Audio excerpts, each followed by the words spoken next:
What is up, fanboys and fangirls? Welcome to a special video edition of the Review Point, coming to you from, of course, fanboysanonymous.com. You know me, as usual, I'm your host, Tony Mango, and with me is my wife, my beautiful wife. Me! Caroline. My beautiful wife, me. Yes, that is you. Creepy_Caroline. Follow her underneath there. Yeah, so we just got done seeing The Batman, and Caroline actually suggested, she's like, you want to do a podcast? You want to do a video podcast? And I'm like, all right, I'm not going to turn down the opportunity of talking about the movie with my wife and getting you guys to see how beautiful she is and everything. And on top of that, you know, run down the movie the way that we normally do after we go see movies and, you know, do it where you guys can hear us and stuff instead of us just talking on the way back home and, you know, running through all those opinions already. So that's what we're going to be doing here. The same usual thing. The review point, of course, we talk about the hits and the misses, the good and the bad. There's good and bad on this one. And we're going to give you a spoiler-free review at the first part here. And then eventually we will give you a little bit of a warning for anybody who, you know, doesn't want to get the spoilers and everything. I should actually have some kind of a thing on here, but I didn't bother to do that ahead of time. So I guess maybe I will do something like this. I'll put that on there. And, you know, when we're done with the spoiler thing or something, I don't know. We can do a little dance. Like, spoiler dance. That's how the spoiler dance goes? It is now. That's the spoiler dance, yeah. Well, we'll do that, and then, you know, I'll do this too, so it'll be like mood kind of thing or something. Like we can have maybe the lights go off. But also we should say that, like, we haven't talked about the movie at all. No. So I don't know his thoughts yet. He doesn't know mine. We made a point to just, like, not, which is really hard. We actually, like, walked home in silence just to avoid discussing it, so... Yeah, the only thing that we talked about was somebody, which we won't spoil what the character is, but somebody at one point referencing a character and that you overheard them go, it's completely different. We'll get to but, that. well, yeah, we'll get to that. That's the one and only thing that we talked about really about this. So, of course, as per usual, we want to know what you have to say as well. So drop a comment below. Underneath here, I can actually visually say that. And, you know, tell us what you liked, what you didn't like, and everything else like that. That goes along with the usual stuff here, as well as just doing your usual YouTube stuff that everybody knows about by now. Smash that like button. I hate that stupid phrase. Hit the like button. Click on it. Hit the little email alert thing as well. Get your notifications of when videos go live. I would love to be doing live content on here on Fanboys. I do that for Smart Out Moment, so I'd love to do that for that. And there's a little thanks button if you want to toss a little spare change our way, which, you know, helps out a little bit. And it helps this channel grow. Same thing for the Patreon, patreon.com/Fanboys Anonymous, because everything's done Fanboys Anonymous, except for the Twitter, because the Twitter thing is, you know, they won't fit it, a certain amount of characters, but you can follow us on Facebook and Twitter. That'd be great. And of course, if you are more interested in the YouTube members only thing, it's the exact same thing as the Patreon. So if you would rather do that, then do that. Still has the access to the bonus features, still has to pick your poison where, you know, if you're like, oh man, I really do want to see more content of XYZ, you get to request it. That's the whole thing. You're sponsoring it directly. So, you know, if you are sick and tired of hearing Rob and I talk about how we need to do Mount Rushmores, and you want Callum to get on that thing and say, you know, the Mount Rushmore of Disney themes that he was talking about recently and getting super passionate about, which was kind of strange. But, you know, I mean, if you want that. If you want me to interview Callum, which I've been trying to do, he's such a mysterious figure. You know? If you want to just see our faces more, we could do more of that kind of stuff. If you want to have a little bit of a test run of the idea that we have in mind called A Couple Movies. Maybe. I don't know. I got the domains at least. So, you know, usual stuff. Go through, do that. Tell us what you like. Tell us what you didn't like. Same thing about this. If you like this, hit the like button because the like button helps out quite a bit. So, outside of that, I guess let's get started with the spoiler-free section of it. So don't worry about the spoiler side. If you didn't go see the movie, you can still check this part out until you start seeing the spoiler dance or whatever it is that we're doing here. Forget already. Yeah. You're the choreographer and you already forgot. Yeah. You'll make up a new one on the spot. Spoiler free. So, generally speaking then, yay or nay? Hit or miss? Yay. Yay. Yay. Not as enthusiastic of a yay as I was hoping, I would say. And I would say I was ready for a mess. Really? I was. I was. So I was tired, I was grumpy, and I had like an awful day. So it was like, I can attest to this. yeah, like it was an awful day. And I'm like, oh my God, this movie's 3 hours long. And I even told him, like, I might take a nap. If this is boring, I might take a nap because I can sleep like this. She does. And have like full-on dreams and everything. So I will say, if you say you're not enthusiastic, yay, I will say a surprised yay. I guess the best way for me to put it is, obviously I'm a Batman snob. I didn't even wear this shirt when we went there. I'm wearing a Nightwing shirt because Nightwing's fucking awesome. But I put it on specifically for this, even though you can't even see it. It's kind of pointless. But yeah, I mean, I've been a Batman fan since I was, God knows, I mean, probably practically out of the womb, I would assume. And, you know, I have 100 Batman stories that I'm kind of writing and everything. Literally, I think it's 100 because I couldn't condense even more, and I have like 125, and I'm like, well, I don't know if I could fit that 25 in there. But I am super particular about Batman in a lot of ways, where sometimes one little line of dialogue can just be like, you know, I don't think Batman would say that and stuff. And, you know, so I have my nitpicks, which we'll get into. But generally speaking, what was disappointing to me about the movie was, over the past couple weeks or so, I've been hearing so much buzz about how this is amazing and it's critically acclaimed and it's an artisan film and this is revolutionary and it's changing the way that you look at Batman and everything. And it's just like fundamentally, oh my God, we were all just going nuts over this. And I'm like, yeah, it's good.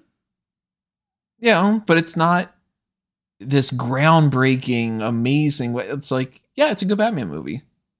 And I want to see another one, and I want to see a third one, and I want to see where they're going. And I loved a lot of little aspects, and there are like some minor parts that I didn't like, but very few things that I actually didn't like about it, except just that overwhelming, like, okay, but it wasn't a 12 out of 10 like people are acting. And I mean, you give an 8 out of 10, it's an amazing score, but that kind of made me go like, okay, well, I'm a little bit underwhelmed then if you hype it up that much, you know? Kind of the opposite of what happened with something like, say, like Endgame. Because Endgame was like, everybody's building it up, it's the most amazing thing or whatever. And then by the end of the movie, I'm like, all right, I feel like 10 years worth of investment paid off. It took fucking forever to get this movie. And it went under, you know, it was supposed to be Ben Affleck doing the movie, and it was going to be this Deathstroke film, and it was going to be, you know, this big change. And I've been tracking this movie since Batman v Superman came out. So it took like 5-6 years or something to get this. And I'm like, okay, this was a good episode of the animated series. Kind of. When's the next one? Like, I kind of just want another one already because it's been so long. So the nitpicks that I'm going to say, I'm sure there's going to be people that are like, oh, why are you even nitpicking that? And I'm like, yeah, it doesn't break the movie. But I'm going to talk about the misses too, you know. I'll talk about specifically a character that should have had a little bit of a mustache and maybe not have had hair. But like, you know, like little things like that. Like, you know. But that's because I'm a Batman snob. By no means are you going to get the same reaction that you got out of the Eternals. Because if you would have seen our reaction when we were watching the Eternals, that is the one movie out of the MCU and even out of the DC kind of stuff that's been happening over the past however many years that it was just like, this is shit. And he still owes me watching 3 horror movies with me because he made me sit through that. I think we're down to like 1. When? No, we'll talk about this later. Lies. Do not deceive your audience. Drop a comment and support me in this endeavor. So without getting too deep into the spoilers and stuff like that, we are, you know, we're positive on this. This is on the hit side, not the miss side, not even in like the middle round. Like we're definitely 2 thumbs up if we were Siskel and Ebert. I don't know who would be who. I think you would be Siskel. I would be Ebert because I'm rounder. But The biggest takeaway, what would you say? If there's like one thing that somebody goes, tell me about the Batman, and you were going to say either like a really positive or really negative, or just like a really, this was a funny part, or like, without obviously spoiler side, but. I think that the biggest thing for me, and I just want to say, I'm not a Batman snob. You're a fan, but not a snob. I like Batman a lot. It's my favorite superhero. But I would say I am a movie snob and a cinema study snob.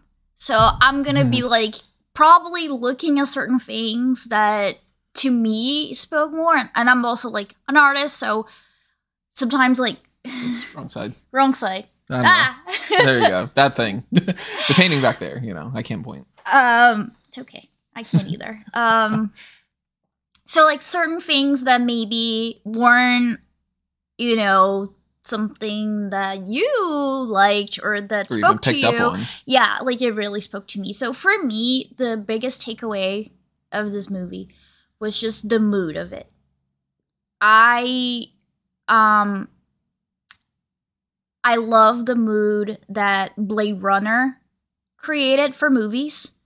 That's the famous Blade Runner look, which means dystopic, greedy, dirty, urban environment with lots of rain and lots of like darks and some. If you have a little bit of light, you either have a little bit of light during a scene, or you have that very like intense contrast between the darks and the brights, and that's a noir film. Lots of darks. Everything's it's dark, and I love that. I love the rain. I love the feel. To me, that felt like how I see Gotham, and I always have. To me, that's what I think of. Like it's very similar to if you play the Batman games. Yeah, the Arkham. You have that feeling of Arkham City, Arkham Asylum, which were the only two I played. Oh, I played Batman Lego, but it's totally different. That would be really jarring. Very if like different. Midway through, you've just got some scene where like Robert Pattinson's just all brooding, and then you've got, well, you haven't seen Lego Batman movie yet, but that movie's amazing too. Hey, let me finish my point. So I love that. To me, like it felt like if I was using synesthesia, which I always like, it smelled like Gotham, like gritty, dark, and rainy. And that goes with the music as well. Like I really enjoyed how that universe was created and how it was shown visually. See, I was thinking you were going to bring up the music because there were multiple times that you were kind of like tapping your foot or like, tapping me, just like kind of like, the bum, bum, bum. I love it. I absolutely love, so our taste in music is, we have like, maybe like a middle ground. The Weeknd. The Weeknd. The middle ground. But when it comes to soundtracks, I think he tends to go for the more like epic, not necessarily loud, but more like that orchestra power that creates that like immersive universe. Not really. I feel like you do. Because there's a lot of stuff on my music that's very low key, and it's just like maybe like one instrument or something. Like I love, for instance, if we're talking about older Batman movies, I love that Hans Zimmer's score for the Joker was just that the whole time, like that. But you're also a Hans Zimmer bitch.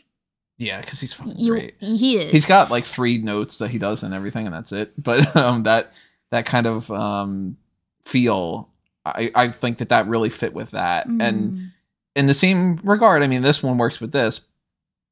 But if we're going into the music side of things, one thing that I do had like cross-pollination of what you're saying and what I'm saying, not necessarily, and all that.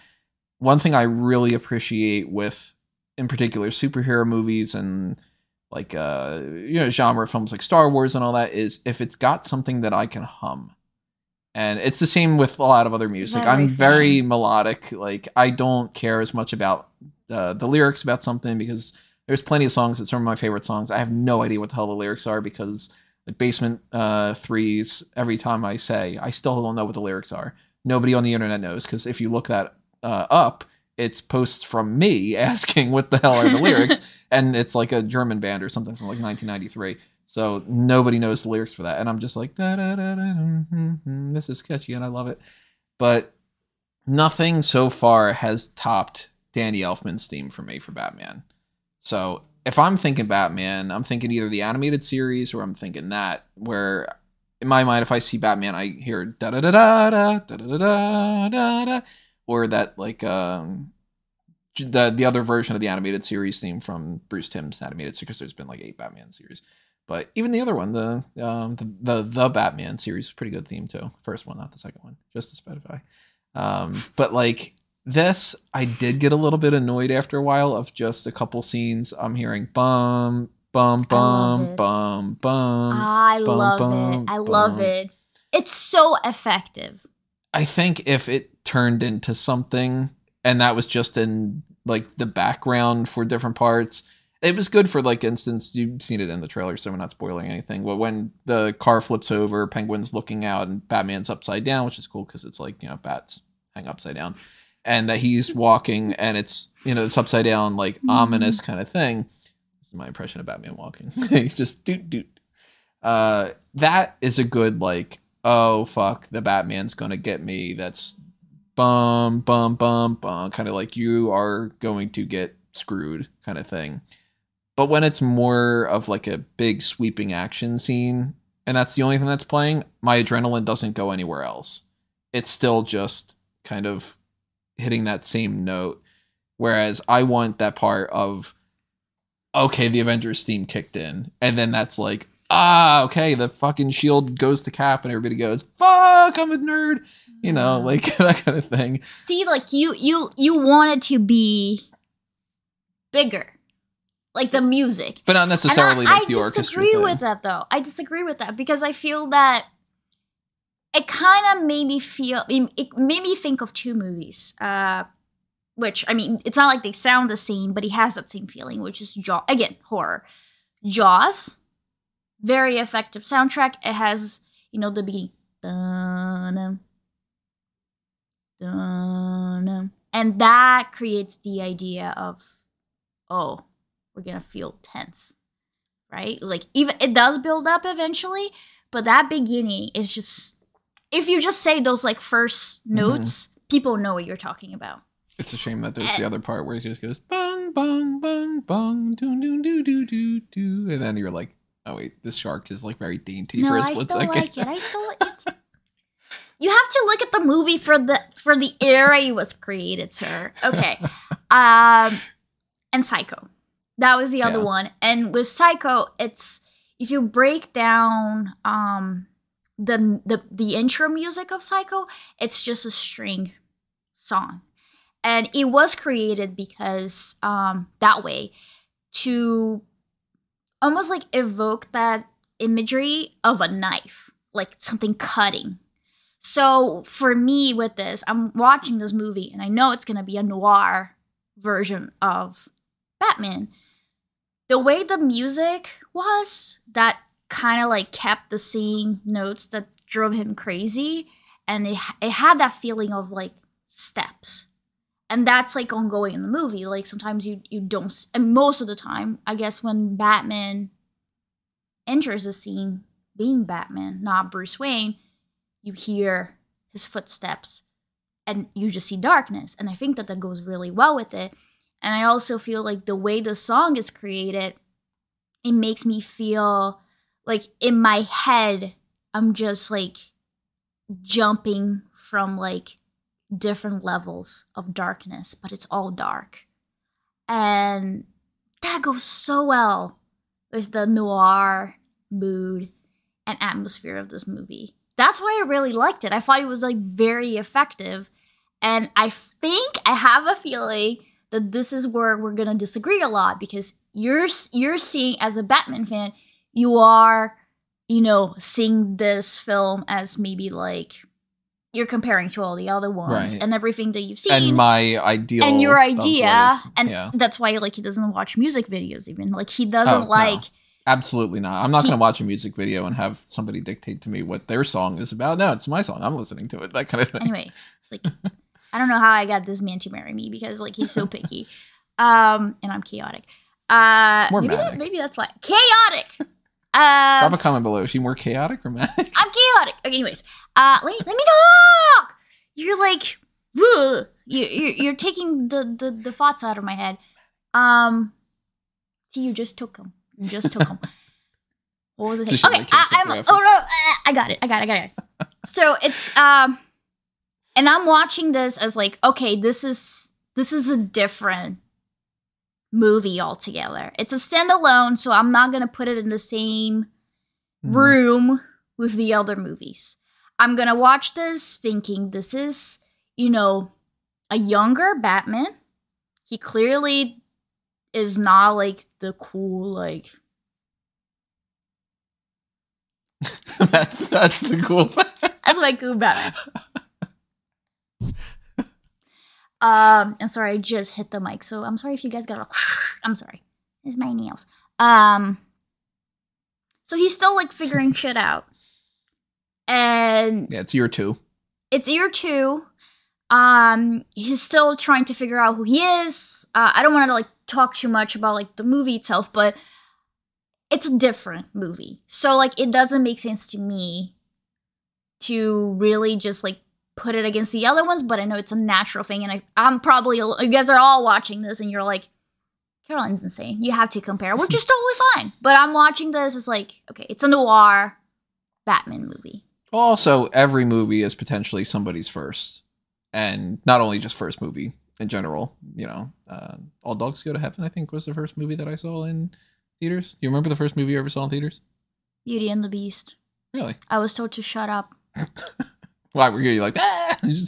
I guess I was just being loud, but I don't remember what I said. But I remember somebody telling me to shut up, even more so than I remember watching the movie. Were you being loud or were you being manic? So, with something like this, it could be somebody's first Batman movie. So this could be the thing that they judge Batman based off of, because there were plenty of people like our age that their first Batman movie was Tim Burton's Batman. So that's potentially one of the reasons why I always think da-da-da-da-da-da-da-da-da. Sure. But also because the animated series was when we were kids as well. Kevin Conroy is my Batman. Like, as much as it's like Christian Bale was a good Batman, and George Clooney looks like a good Batman at the very least, and Val Kilmer had like, maybe like a scene or two where he was a good Batman, and so on and so forth. If I think Batman, I think the voice of Kevin Conroy.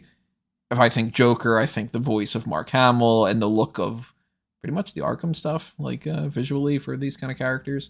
Not for everyone, but those two at the very least. And so, if that's going to make an impression of somebody, their Batman for the rest of their life, some little 7-year-old kid or something could be seeing this, and it's like Robert Pattinson is what they consider to be like, that's the benchmark of Batman. And then, they'll go back and they'll check the other ones out and they'll laugh at the Adam West one, or, plenty of people are like, that's Batman to them is Adam West. And like, why doesn't Batman dance anymore and stuff like that, just. And just with what resonates with somebody, I feel like there are elements to this movie that I would say certain people will probably react more positively about, because maybe they see a little bit more of themselves in this Batman, than George Clooney and his bat nipples. Or I'm curious if anybody does see themselves in George Clooney's bat nipples. Like, I don't know how you pull that mirror kind of thing off, but or his ass.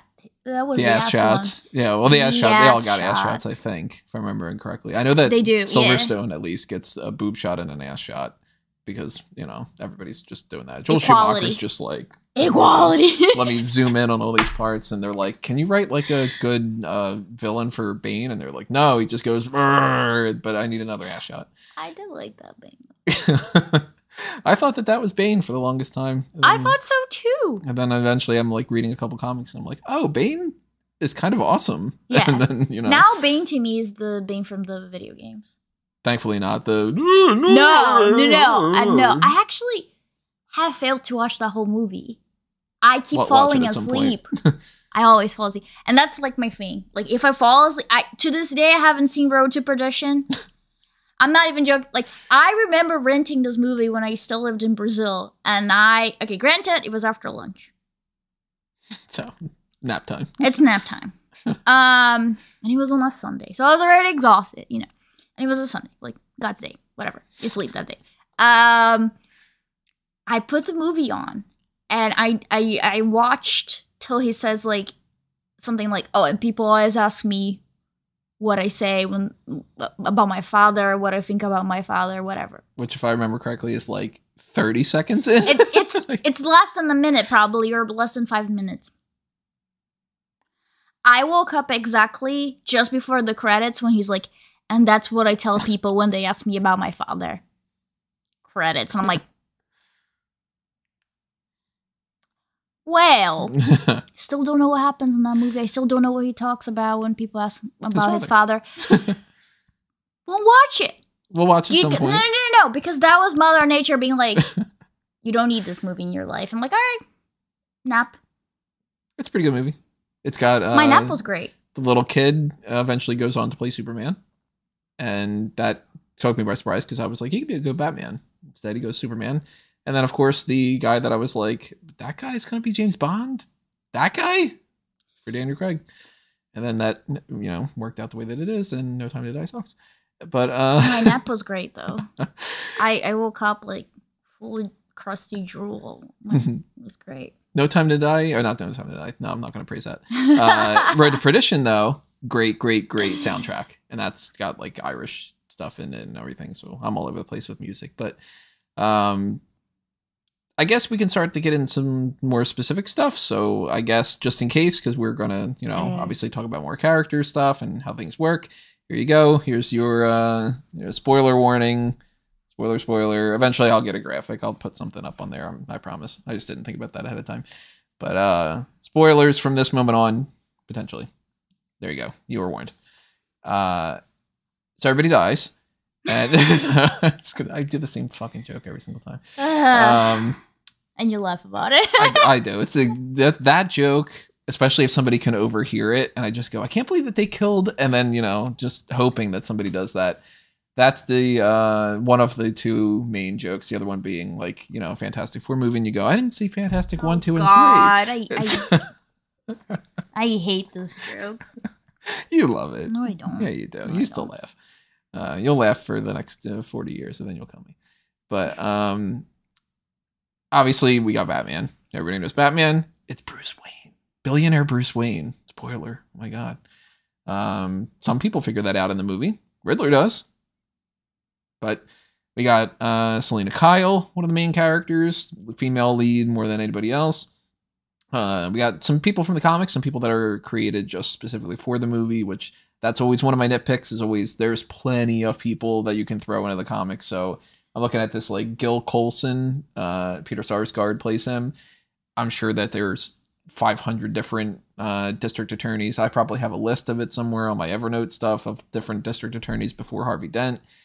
I originally, when the casting was coming out for this, I was like, the only thing I found out was Peter Sarsgaard is playing the DA. And I was like, oh, he can't be Harvey Dent. Like, he does not strike me as Harvey Dent at all. As Gil Colson, yeah, okay, well, he's whatever. So, like, Gil Colson, okay, cool. We'll talk characters, one by one and all that, but Penguin in this movie, which is funny enough because it's like, however many years ago, 1992, I think, Batman Returns comes out, and it's got Batman, Catwoman, and Penguin as, like, the three main people. And then this one, outside of Riddler, they're the three mains. So I saw a little, side-by-side poster, and it was like then and then now kind of a thing or whatever. And we could do our little comparisons to that too and everything. But I really like that we've gotten to a point, it's been with the MCU, they've kind of introduced this stuff. So I'll give credit more for that than even like Sam Raimi's Spider-Man. Spider-Man 3 comes out, everybody complains, oh, there's too many villains in there. And it's like, no, there's one more villain than it needs to be, and you focus on the wrong people and all that. But everybody thought too many villains. Bane and Poison Ivy and Mr. Freeze. Too many villains in the movie. That's why the movie failed. No, the movie fails. Batman and Robin. It's fucking great in like a ridiculous way, but it's a shit movie because it's shittily written. Shittily. Yeah, there you go. I'm coining that term. You can have more than, one villain and do the movie well, and the MCU's proven that. So they felt comfortable enough that they could do Penguin, Catwoman, Riddler, Sal Maroni. Well, Sal Maroni's not really in this, but Carmine Falcone and, of course, plenty of thugs and everything. And I don't think that they... Plenty of thugs. Hmm? That just sounds like a cereal box or something. Plenty of thugs. Like Cheerios or something. Like you... What little prize do you get in Plenty of Thugs? A ski mask. Just taking up the whole box. Maybe I think a cling wrap in this movie. Don't forget your cling wrap. Yeah. Rifles are good. That was another line in the movie. Don't take that as me being some gun nut or something. That's completely not the case. But I like that they were able to balance these characters out really well. I don't feel like even, I'll talk about the nitpicks of these other movies down the line too, but like Commissioner Gordon in Tim Burton's Batman sucks. He's a fat nobody who doesn't do damn thing, and he's just like the only thing I really remember is he goes, "He gave us a signal," and it's like, okay, that's really great. This one he doesn't even need to say because he's just like, "Yep, fucking signal. I'm Jeffrey Wright. I'm kicking some ass." I didn't feel like they lost track of any of the characters at all. Same thing. Yeah. I mean, I have a really hard time with ensemble casts. We've been watching TV shows, and I have to like describe a character sometimes so that he knows who I'm talking about. And I had no issues with this cast. I feel like they did a good job. Like I was worried that they will kind of just take Selena Kyle's character as just like, like a cameo, sort of. Eye candy, just like to, and I think that they did an okay job. Yeah. But I mean, and I am always biased because I love the villain so much, that I kind of wish we had more Riddler a little bit. Yeah, I mean, I could see that because Paul Dano was so good. He was really good in this. Yeah, he's a brilliant actor. Mm-hmm. He really, really is. I don't think I've seen him in anything bad. No, and he does a creepy character so well, and there are so many sides to the Riddler in this that I kind of I wanted more. And maybe they didn't do that because it is still, and that's why I asked you, like, what's the rating for this movie? It's a PG-13 movie. And maybe if they had more Riddler, it would have to be an R-rated movie, which I would have loved that so much. But I'm jumping the gun on this. I feel like I would like more of the Riddler, but it wasn't like, it was more like I would like than we need. Yeah, not like, for instance, to turn back to Eternals, where it's like, oh, we need like 3 more movies worth of time to actually flesh out these characters to give a damn about who any of the characters are, because they're all just, here's Speed Girl, she's speedy, we'll talk to you in an hour and a half. And it was like, who fucking cares? That should have been a TV series. Yeah. This was like, we're going to skip through some of the stuff. So, I mean, the movie's 2 hours and 50-something minutes long. So they're pushing. Plan accordingly. I needed to pee really badly towards the end.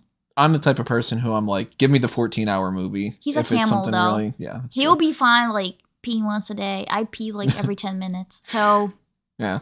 But, like, if you're watching this at home, too, you could always stop it. But, like, I'm not a big Lord of the Rings fan. But if I was a big Lord of the Rings fan, I'm sure I would rather watch the super extended, we showed you every single step that they took to Mordor kind of thing.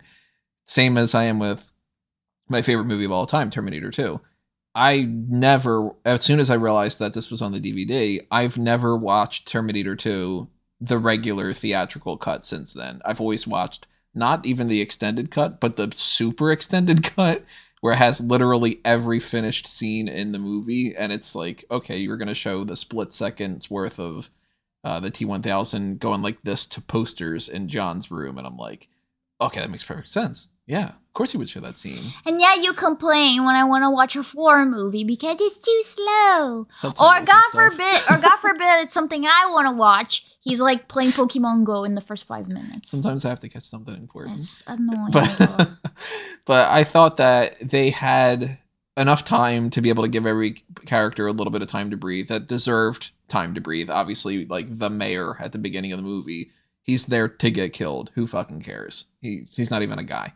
I mean, he's a guy, but, you know, I've never heard of the character in the comics or something, so it's not like it's Rupert Thorne and they just kill him off super quick or something. And that's good, too, because as much as I would say you should incorporate every character that you possibly can, and if you have Officer Martinez in this, and I'm like, that could have been, you know, maybe like, I don't know. We can't try to think of a character that could have worked along with that. There's plenty of GCPD characters, but for instance, I'll bring up another movie instead. I thought it was absolutely ridiculous in The Dark Knight. You've got a big burly white cop who's kind of on the take, and he's not Harvey Bullock.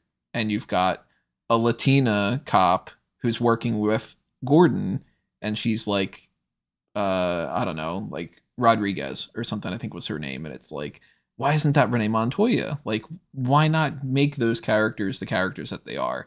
It would be strange if you had somebody working with the Wayne Enterprises and it's not Lucius Fox or something. Like, you know, that stuff always kind of throws me off. So when it's Bella Real is the mayoral candidate, and I'm like, there's been 100 mayoral candidates, I think you could probably pick another one.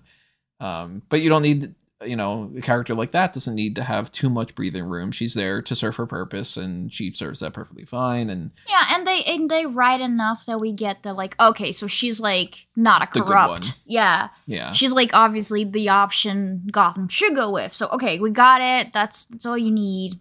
Yeah, you need basically 2 scenes to establish. Yeah. She good, and then yup, she's still good, and then you know, and not dead.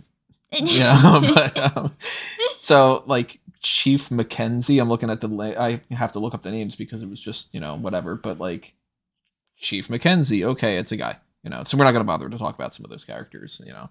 The twins, sure. Although according that was funny though, I like that. You like the twin? I didn't do anything. I thought it was like I guess I enjoy the whole, like, when they open the door and it's Batman, and one of them is like, and Batman's like, do you know who I am? And he's like, yeah. And then he closes the door, calls the other twin, and they try to, like, knock him out. And then later on, we have... Oh, I liked the recurring thing. Yeah. That's why I was like, and the twins themselves, I'm like, it could have been anybody. Oh, yeah. But yeah, I like the recurring joke but there. I thought it was like, it was funny, and the fact that they got twins, it's like, you remember that's a, you know. True. Because you have to remember, like, the way the movie shot, like, a lot of the scenes are dark. Mm-hmm. So you kind of need an extra little thing to make characters, like, more memorable. So, like, yeah, you have, like, those 2 guys in the front, like, okay, they're the twins. And even, like, Penguin's like, oh, you met the twins. And he's not British. I don't know why I did that. I was like, that's a really bad impression of Penguin right there. I don't know how to do that. My New York just accent. Say, sweetheart. Sweetheart. That was met the twins. I don't know. My New York accent only comes out every now and then. It's a potpourri of accents here. Yeah, or even when we see that Kenzie, the corrupt cop, because he gets his nose busted pretty early on, and Batman even reminds us, like, no, I think Bruce Wayne's like, oh, I think that I broke his nose. So then you remember, like, oh, that basic white guy with the broken nose, that's Kenzie. So it helps. Mm-hmm. Yeah, so, I mean, you know, bit players like that, like, they're on the positive side more than anything else. But obviously they're not the big takeaways from the whole movie. So like the major characters, including little boy who goes like this 5 times in the movie. No, I know some people are like, that's Robin. And it's like, no, that's not. He's literally Mayor Mitchell's kid. That's not Robin any more than the little boy in Batman Begins is Robin, just because he hands him a little fucking doohickey and people were going nuts for years. They're just like, it's Peter Parker. Yeah. Although that one turned out to be real with the MCU I thing. I know, but I'm just making a joke. Right, That's Peter there too. Yeah, Peter Parker is the next Robin, and they're just going to merge the series together. That's how they're going to get around to it. Everybody wants to be a part of the MCU now, even the Batman. So, cross promotion, cross pollination. We're all healing. There's a rainbow popping up somewhere. But like, if you've got about 7 main characters in this at most, that you really can dive deep into. Out of all of them, I don't know, a good starting point maybe could be Commissioner Gordon. Oh, because Batman. Batman's Batman. We'll get around to him. Oh, okay. But no, we're not going to be like that, and then we're not going to talk about Batman. I don't know. But like, I'm just a guest here. I'm gonna switch the sidebar here, and it's going to say instead of the Batman, it's going to be the Commissioner Gordon. This is a different version of Gordon than we've seen in some other things, and in some ways, absolutely not. In some ways, it is, and the most, of course, visually. Obvious change is it's Jeffrey Wright. So this is a black Jim Gordon. And when they first announced that, of course, there's some people that are doing backlash because they're just kind of like, that's not what Jim Gordon looks. He looks like fucking Jim Gordon. And it's Jeffrey Wright. He's brilliant. Great. He's brilliant. He's not only my second favorite Felix Leiter, partially tied to be my favorite Felix Leiter, but when they announced him, I was like, all right, well, there's other people that I would have probably cast. I still think that a really, really good Jim Gordon would be Bryan Cranston. I think that he would be perfect for it. And he visually looks exactly the same as he does in the comics and stuff. But I was like, okay, you know what? Jeffrey Wright, I'm down for that. That's pretty cool. And he got everything with Jim Gordon down. I mean, the character is exactly the same as what Jim Gordon is. He has the mustache. He's a good cop. He trusts Batman. He has a couple lines here and there of just kind of like, not really jokey, but kind of jokey, which that's my favorite type of Gordon, with him being like snarky. Right, that's a good way of putting it. Yeah, he's snarky, which fits. Mm-hmm. I mean, think about it. Like, Gotham is... It's dirty. Like, we see so many shots of the movie where there's just like garbage everywhere. People are just committing crimes. There's a drug that's like rampant everywhere. And it's so popular that in the beginning of the movie, we even see somebody robbing like a little deli wearing the mask of the eye drop. So like the city's disgusting. Like, you're not going to have like a cop like Gordon that's like not like... It doesn't have at least some sort of sense of humor to the fact that this is what he does all the fucking time. Like, and he's standing next to a guy dressed up like a bat. And, when people are like, he's a freak, and he's just like, he's with me, and like that kind of thing. And I liked, when he pulls up and it's the car and he just kind of looks at the car like, I got this rinky-dink shit car, and you come up with this souped up muscle car, and like, you didn't put on the signal, like this kind of thing. Like, and there's also the social commentary, I would say, behind it. Like, he is a black man in a position of power in the police force. So I feel like if he didn't have a sense of humor about everything, and he was like snappy and sometimes even the way like he looks at certain cops when they're being like annoyed at Batman, like that alone is just like, this man's awesome. Yeah. Like, he understands what his position, like the load of his position. But he's still, he has to have that,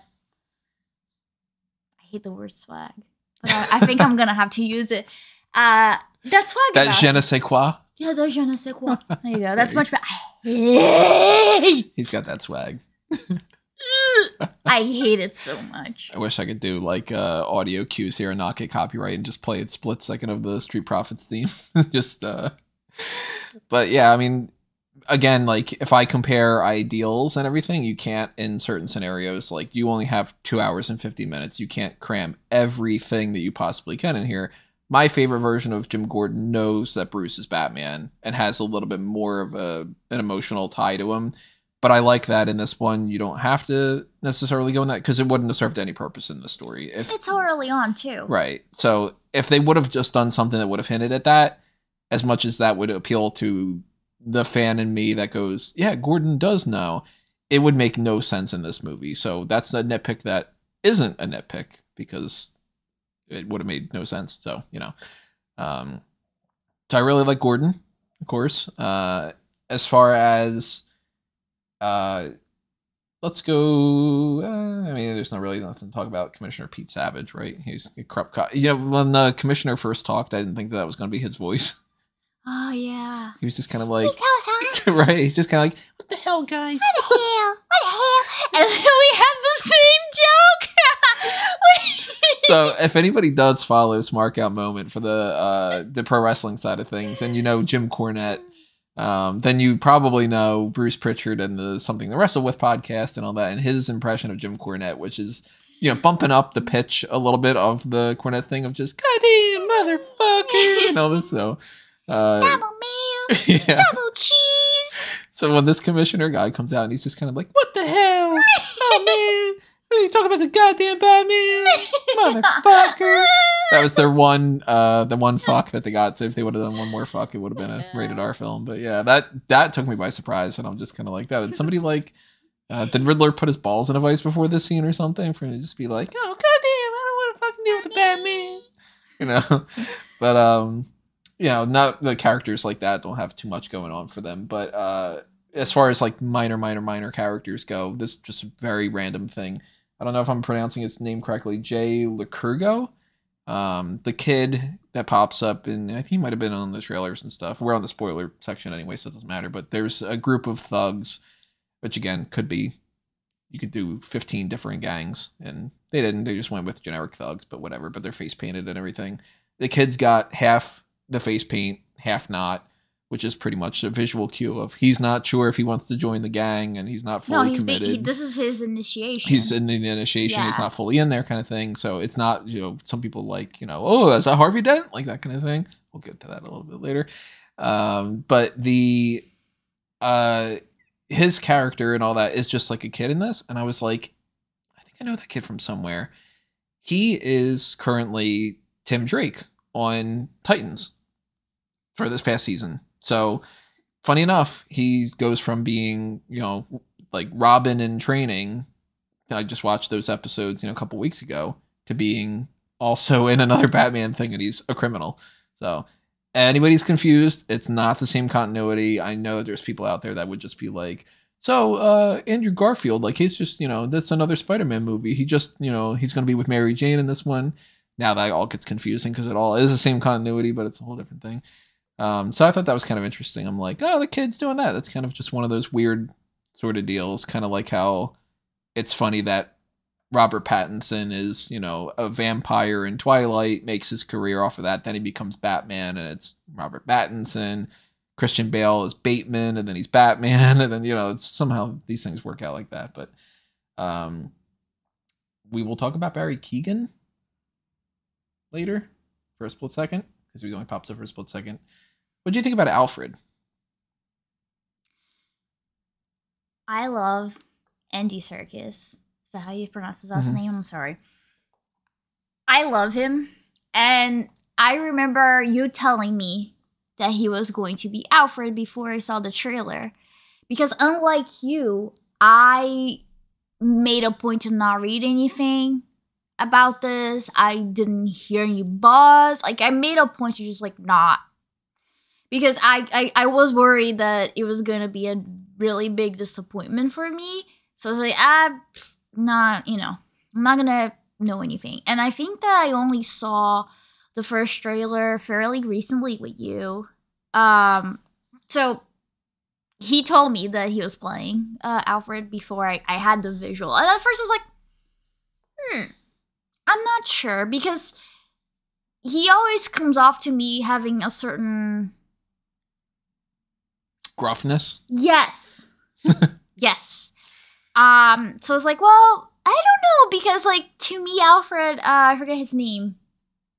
Michael Caine? Michael Gow? Is it Michael Goff? Gow? Gow? I think it's Goff. The one from Batman Forever? Yeah, And- the Tim Burton, he's on all four of them. Yeah. So, to me, that's, like, my idea of Alfred, like, very, like, sweet, like, meek British. Like, I made you some soup to fight Mr. Freeze's cold, Yes, that kind of thing. Yes. Very, fatherly figure, very, like, nurturing. And I was like, okay, well, we'll see. I feel like Andy Serkis, like, he tends to bring a certain darkness to his character. So I was like, all right. But I liked him, and I think it worked really well with how they had the idea. There's even a scene where, you know, we're spoiler dance. Alfred is in the hospital, and he tells Bruce, like, basically that he wasn't ready to be a father, and he was just like, he had to, and he kind of, like, made it seem as if he felt that, you know, he wasn't enough, or he wasn't like, the right type of person that he didn't know what he was doing, and that worked for me. And not to jump around too much, but I'll just say that the way he is in this movie and the darkness, again, works really well with the noir vibe of this movie, but also with the way Bruce Wayne is. Because this is a different Bruce from what we're used to. So out of all the Alfreds that have been on, like, the live action side of things, we got the Adam West thing doesn't really count. But, like, the original Tim Burton movies, and we got Michael Caine. He's doing his thing in that movie. You got Jeremy Irons in, the ones with Ben Affleck, and this one and everything. Every single one of them is missing at least one thing from me. And it's the type of thing that sometimes it's visual, sometimes it's something like they're a little bit too warm and they don't have that edge. Sometimes they have a little bit too much of an edge and they're not warm enough. I like my Alfred as, I really like the idea that he used to be a Secret Service agent.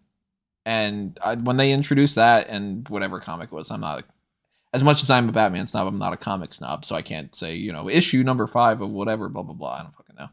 But I like that kind of version of him, of, like, I guess a little bit sort of like what the Gotham TV show was. That's a mess of a show. That's so much wrong with that show. But they got Riddler down really well. The Penguin was great on that. Yeah. And then pretty much not much else. But Harvey Bullock was good. I liked Bullock. And the casting of Barbara Gordon was, like, she was absolutely perfect. And then they fucked the character up. Sidebar. But I like my Alfred visually, at the very least, bald or balding, with a little, like, weird sort of almost comical mustache, like the animated series. And obviously a thin, slim guy who looks like he takes care of himself, because he shouldn't be just like an overweight slob or something. So, I mean, Andy Serkis has, you can tell that he's worked out and everything. So he could be that, like, British agent from the past, and he's got that gruff side, so you can imagine that.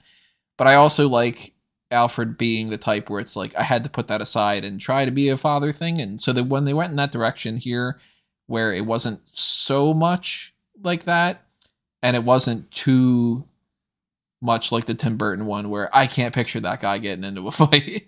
He just invites Vicky Vale to the cave and that kind of thing. And, like, that version is missing the gruffness. This version's got the gruffness to it. And the fact that he acknowledges that he wasn't fatherly enough was enough of an excuse for me to be like, okay, well, that's why he doesn't have that fatherly edge, because that version's not going so much in that direction, which I'm cool with. But don't you also feel, and this is how I interpret it, that he felt like he had to do it. He had to be a father to Bruce, and he felt, which I think is really real, because, I mean, we don't have children, or a puppy anymore, but we have my plants. They're my kids. I Like, There you go. There's a couple. There's a bunch. Like, what I hear from people when they're being honest is like, you never really are ready. Right. Right. And then the situation happens, and then Alfred kind of just like not only to be a father, but to be a father to a growing boy who's not even a baby anymore. So he already has a personality. He already has, and it's a traumatized child on top of it. And a brilliant child too. So it's not even like you could just dangle some keys and be like, no, everything's fine. And, it's like Bruce is a genius. A fortune. So it's like, it's a lot. So like, if he said like, I was fairly ready. Like, no, Right. he wouldn't. So I like, and then the fact that they have that moment in the hospital and he extends his hand to Bruce. Mm-hmm. To me, that was almost like him being like, I recognize, and again, that goes with how Bruce is. It's like, I recognize that I could have been warmer to you. And now that I recognize that, I'm giving you that. I'm offering you that. Yeah. And then when Bruce holds his hand, that's he's like, reciprocating. I need that. Yeah. Which I thought it was like a really, again, like a very small moment. But to me, these moments are what really make any movie. Is when you get a glimpse, especially when it's a hero, like you get that like moment of like, oh, this person, and with Batman, you need it. Like, this person is broken. Like, this, Bruce has some serious issues, and he allows himself to just be fragile and vulnerable. And he does that with Alfred, which makes all the sense in the world. Yeah, because who's he going to trust with his emotions more than Alfred at this point? He doesn't have... He's the one person that knows him. Yeah. Knows that he's also Batman, and he's been there for him. And they do the whole thing in different stories where he says things like, I was changing your diapers before you wore a cape and cowl and different things. Which is the other... I mean, if, the Bruce's parents were really rich, like, chances are Bruce was never really raised. In that capacity, at least. Yeah, Martha's not, like, doing the same things that a single mom in, the Bronx is doing right now. Just a single mom, like a regular parent. Anyway, like, yeah. When you're rich, like, you're gonna have, like, around-the-clock nannies. Yeah. So that one random character that was in here, there was, like, what was her name? She was, like Gloria or something? I forget. I think it was Gloria, yeah. Yeah, it was just, like, so I'm like, who is this woman? That makes sense. Like, she's helping run the household. I think that could have been Dick Grayson's Aunt Harriet. I would have probably named her Harriet, just to kind of throw a little reference out there. But Gloria. I kind of think that maybe she should have died in the explosion. You want to kill her? To sacrificial lamb. Why? Like maybe she should have opened up the thing instead, and maybe that's Alfred. No, you need Alfred. Well, Alfred needs to get hurt, but like maybe she should have been. Yeah, he should have been in the blast, and she should have been like right there and blown up or something. I don't know.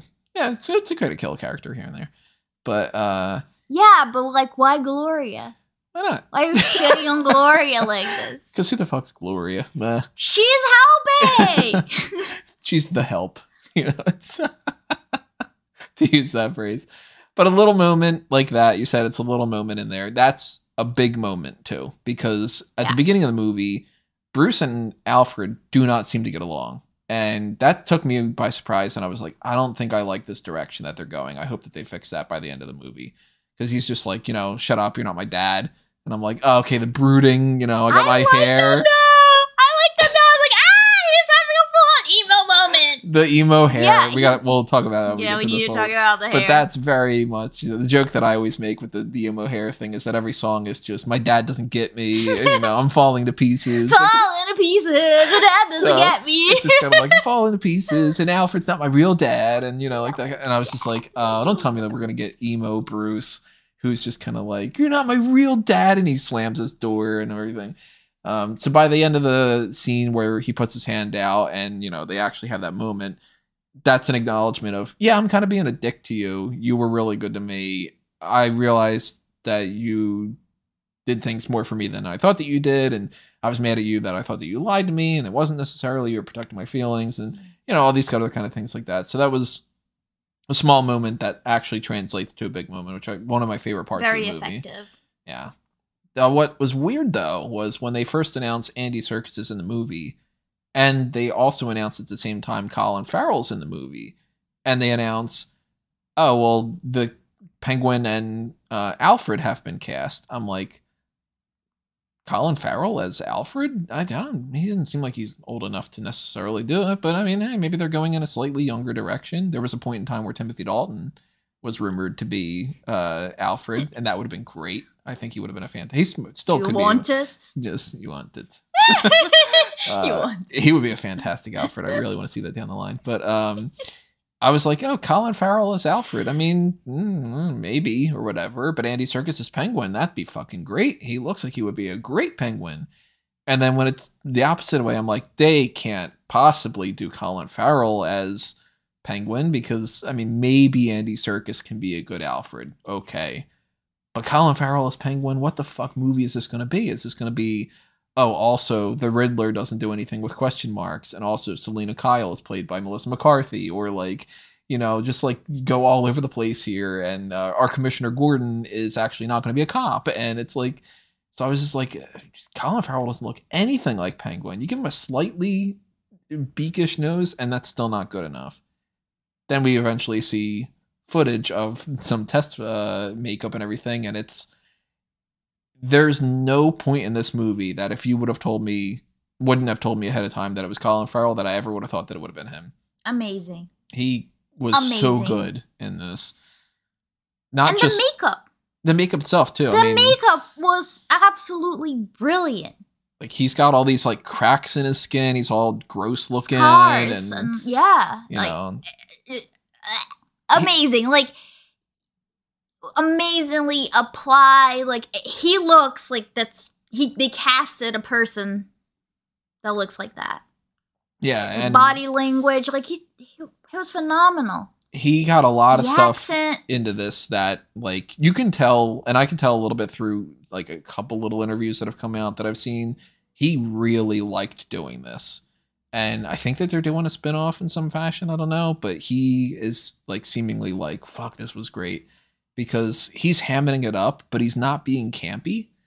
He's just sort of, all right, I'm not going to play the characters I normally play. I'm not going to be the handsome, suave, whatever type of guy and whatever. I'm going to be a low down son of a bitch, greasy scumbag mobster who isn't like the sexy version of that.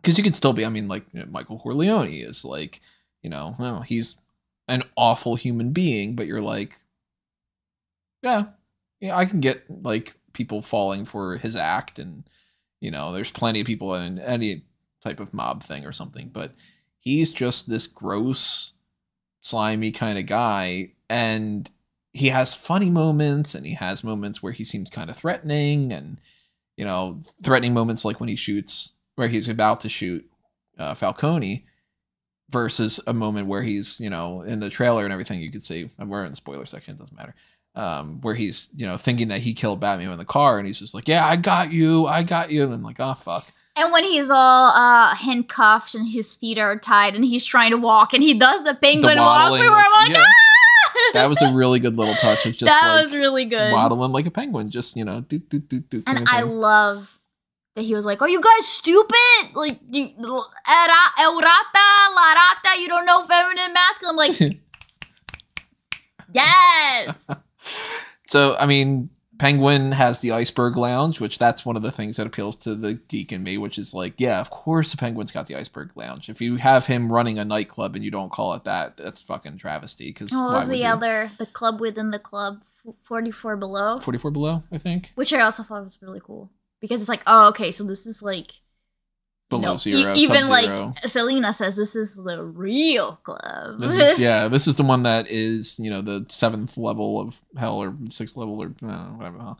Dante's Inferno. Throwing out a reference I don't even know for the sake of it.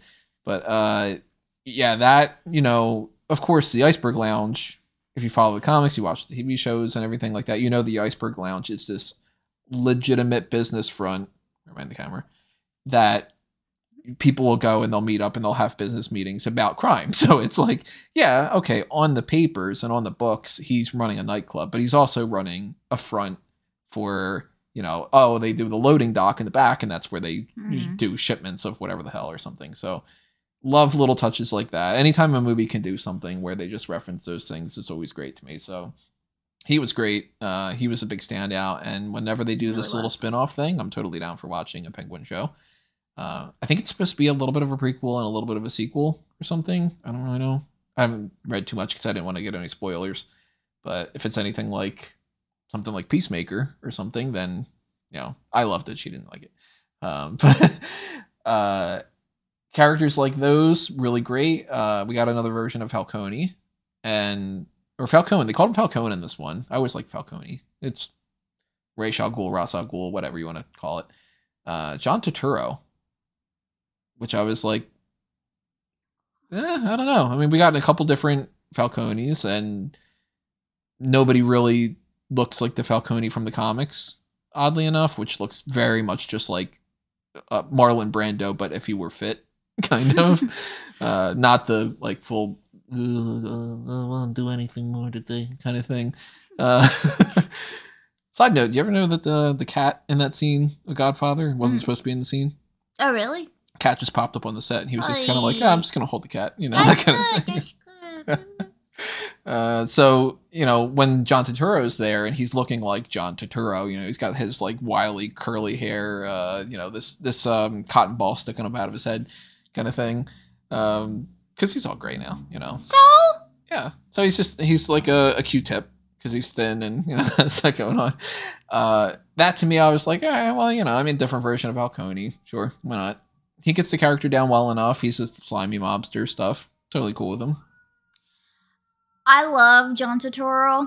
I feel like he can do no wrong. He even played Monk's brother in the Monk TV show, and it to me like I kept comparing his character on that show, who is like a complete recluse, who is afraid of people, has never left the house, and writes manuals for everything because he has like a photographic memory.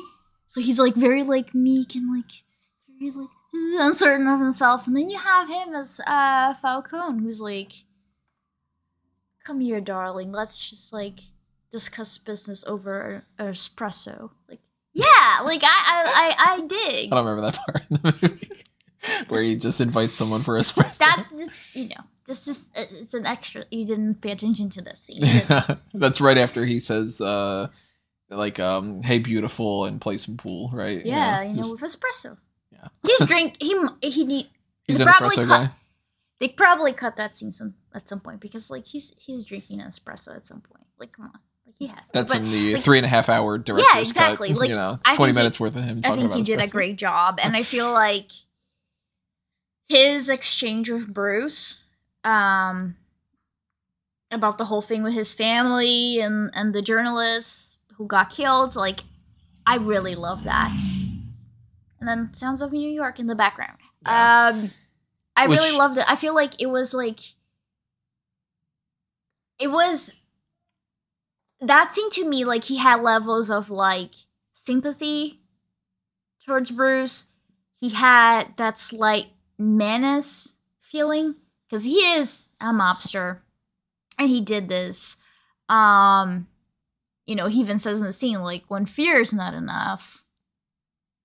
Yeah, your father asked me to put the fear of God in this guy, but, you know, when that Fear doesn't do the wasn't trick enough. or something. Yeah. then- But like, I feel like he did such a good job with the character because I got that feeling of like, you know, whenever you watch a movie about especially Italian mob, it's all about family and like, you know, the family. And I had that feeling of like the loyalty of like, oh, like your father saved my life, so yeah, I would do this for him.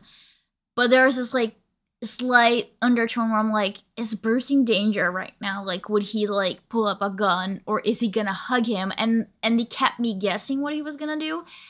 And I thought that was brilliant because that's how you would feel if you went to ask Yeah. a question like that to, you know, A a known boss. mob boss. Yeah. That runs the whole city. Not even like, you know, one of the underlings or something, which you wouldn't Right. fuck around with either. But at the same point, the mob boss who is telling you Sal Maroni is the reason why your parents are dead and Of course, he's lying and everything too. We find that out, which that was a good little twist too. And because my first thought was they're really making this all about Sal Maroni. That's kind of interesting. Like, because Maroni to me is the guy throws acid at Two-Face, and there you go. But even like little parts in that, I always like the idea that Falcone has some sort of ties to Thomas Wayne, whether it's, your dad was going up against me and that I put up a hit on him on that, or if it's like, well, we knew each other, but we didn't really converse because he was a good guy and a bad guy and that kind of thing. I like that, but I also liked when they were talking about the reporter and everything. This is one of those Batman geek out moments. They were talking about, I think they had called him like Edward Elliot or something. It was something with an E, Elliot. And I was like, oh, they went with Elliot. I wonder why they didn't go with Thomas Elliot and just throw that name out there. And then it says on the screen, it's Riddler doing this thing, and it says, Hush. It's like, he was going to hush him or whatever. Hush, for anybody who follows that story, is Thomas Elliot. And Hush is the character that you might have seen in different things where he's wearing like a brown trench coat and he's got bandages wrapped around his whole head.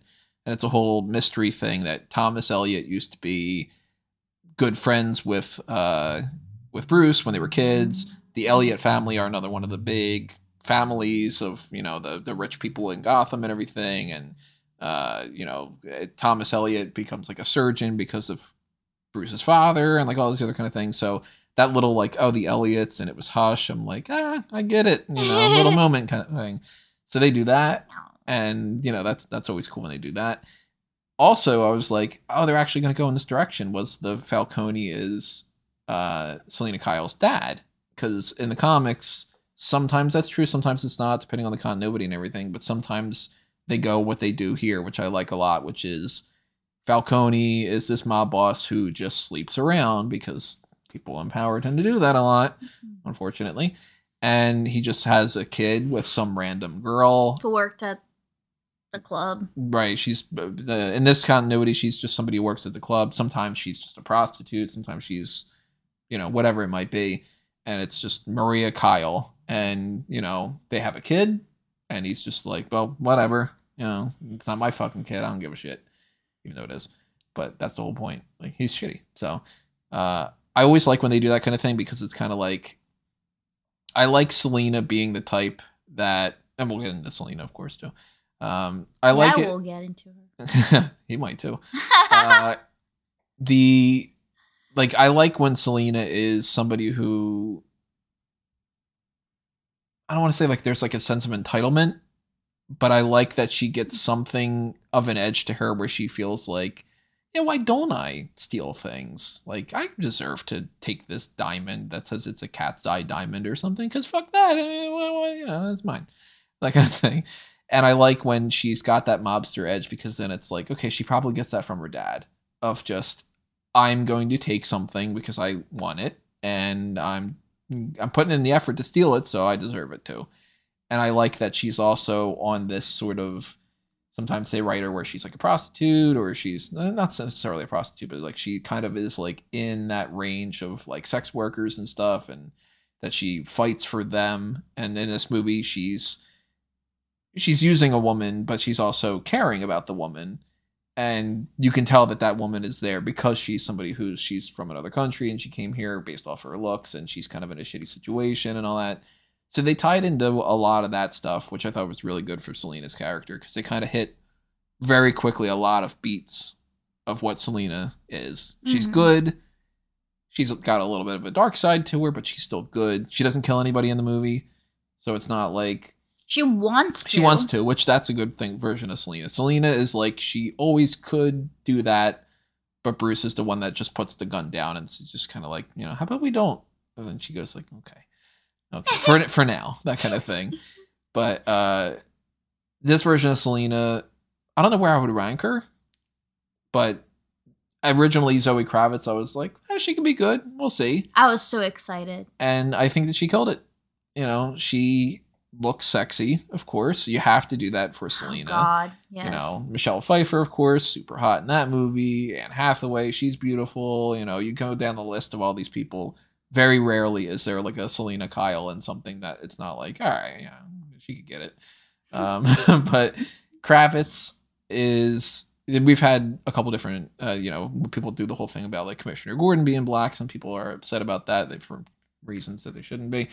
But Zoe Kravitz, of course, she's mixed. I forget what she's mixed with or whatever, but I like Selena as mixed. That's like my favorite sort of version of Selena. So when they cast her, I was like, I can see it. She has the short hair. She also wears wigs, just because why not? So you get to see a version of her in a cat suit that doesn't look like it's a stupid cat suit. She's not wearing that purple outfit. The mask. Had like the ski mask where it just had like a little bit of a... because that's like the stitching, and it kind of made it look like cat ears. And I was like, that is pretty brilliant. Because she doesn't have that goofy, like, the whole cat thing going on. But yeah, those are little ears, but it's like the stitch. I thought that was like such a cool touch. And like... Right. If you look at her apartment, like, she's not rich. Yeah. So, of course, she's not some Nomex weave, whatever, complicated ass thing like they do in comic movies where it's like, how the fuck does Spider-Man make that outfit that's got these little tiny... Right, like, her outfit looks as if, like, she got that from, like, a bike shop or, like, a special... like, nothing, like, too fancy. Mm-hmm. And then she has good boots where they're, like, not super crazy high, and it's like, oh my god, like... I hate that with a passion. The fuck me boots. Yeah. Okay, like, I'm not... She couldn't possibly run in those kind of thing. No, and, like, it has just, like, a little bit of a heel. Like, that was cool, and I love that her nails. I love that she's, like, scratching people around. I wanted her to, like, lightly, like, scratch Bruce at the end. When they're saying goodbye, I wanted her to just go, like... Just a little... Take care. I would love that, but no, like I said, I was super excited for her to be Catwoman. Like, I think that she's just stunning. I think that she's talented. I feel like she's not given enough credit in Hollywood. She could do more. Because I feel like she's so stunning that I feel like she ends up just getting, roles because she's stunning. Okay. But, like, she's good at this. Like, she brings, like, sensitivity. She's a smart Catwoman. She's not there just because she's hot. She has her own wants. Mm. I like how she, like, interacts with Batman. I absolutely love her monologue on, like, who cares? These are just, like, white rich guys. Like, what about the people that get overlooked? Like... Annika, and I was like, yeah, you know what, like, yeah, like, she's, like, a different, version of vengeance. Like, she's in it for herself. She's fighting for the people in a different way than Bruce is. She's fighting for those that are, like, extremely neglected, that might not, that, like, like her friend, like, unfortunately, like, that line of work in real life, like, how many women just disappear, even if they're not in that line of work, let alone if they're in that line of work, like, that is, like, so cool, and I love that she, is not perfect. I love that she is cool. I love that she was having milk in that scene. I thought that there was such a cute touch. Yeah. Good little cat joke. Love the line, like, I have a thing for strays. I was like, take me now! I love her. I love her. I love that, like, beautiful. For instance, a lot of movies do this kind of thing, and I think it's a good sign of a shitty writer when they go in either direction and they're either, like, overcompensate or they don't realize that they're making this mistake of... They could have very easily, in any movie, I mean, it's not just, like, in Batman movies, but, like, a character like Selena could have very easily just been a love interest and not much else. But like you said, she has her own goals. They just happen to align. And then also, she could have also just been a complete bitch. Because a lot of movies, they overcompensate and they go, oh, well, we don't want to have this character seem like she's just a love interest. She's going to bitch and complain constantly. And that's awful. And then it's just like, well, why is it two extremes? Why can't she just be a normal character and write her like a normal character would be doing. You don't have to go into this mindset of, but she's a woman character, so we have to. No, she's just a character. Mind blowing. Female characters can have Exactly different layers right. and actually be human beings. So it's like if you changed, in some writers, if you change that character to another one, suddenly they lose that and they just become a normal character. Then you lose the whole. But as a woman blank or something through a woman's perspective, and then you just start writing this character as that kind of thing. So she didn't step into the, I'm not a damsel in distress, I'm a tough woman and I hate Batman, fucking whatever kind of thing. But she also didn't just get her ass kicked and go, Batman, save me. Exactly. So when they first fight, he beats her in the fight. He's holding her back. He steals the thing and whatever. And it's like, it's a Batman movie. Batman ultimately wins. You know? Also, but chances are Bruce Wayne had like more amazing training and whatnot. Yeah. Like she already was vulnerable because she was the one caught by surprise. Mm-hmm. But yeah, like that makes sense. Right. That makes 100% sense. And in a worse movie, he beats the shit out of her in that kind of scene. Not like physically beats the shit out of her, but like he wipes the floor and there's no competition at all. Or it's the type of thing where it's like, okay, but then she always gets the one up on him because we don't want to make her seem vulnerable. And she gets a couple shots in and she gets, to prove him wrong in some different parts. And then he gets to be his type of character and all that. So they got that dynamic down really well. And she's the one that, after he gets her to, like, help him, she's like, can you help me then? Like, are we cool? And I thought that was really cool. And I even, like, said that, like, during the movie, she makes him shut up real quick. As, like, she was, like, he's, like, going on about whatever. I don't even remember. And she's just like, kiss. Like, effective, done. Like, she's awesome. Like, I really, really liked her, what she brought to the role. Yeah, she's got the sex appeal down, which is, of course, really important with Catwoman.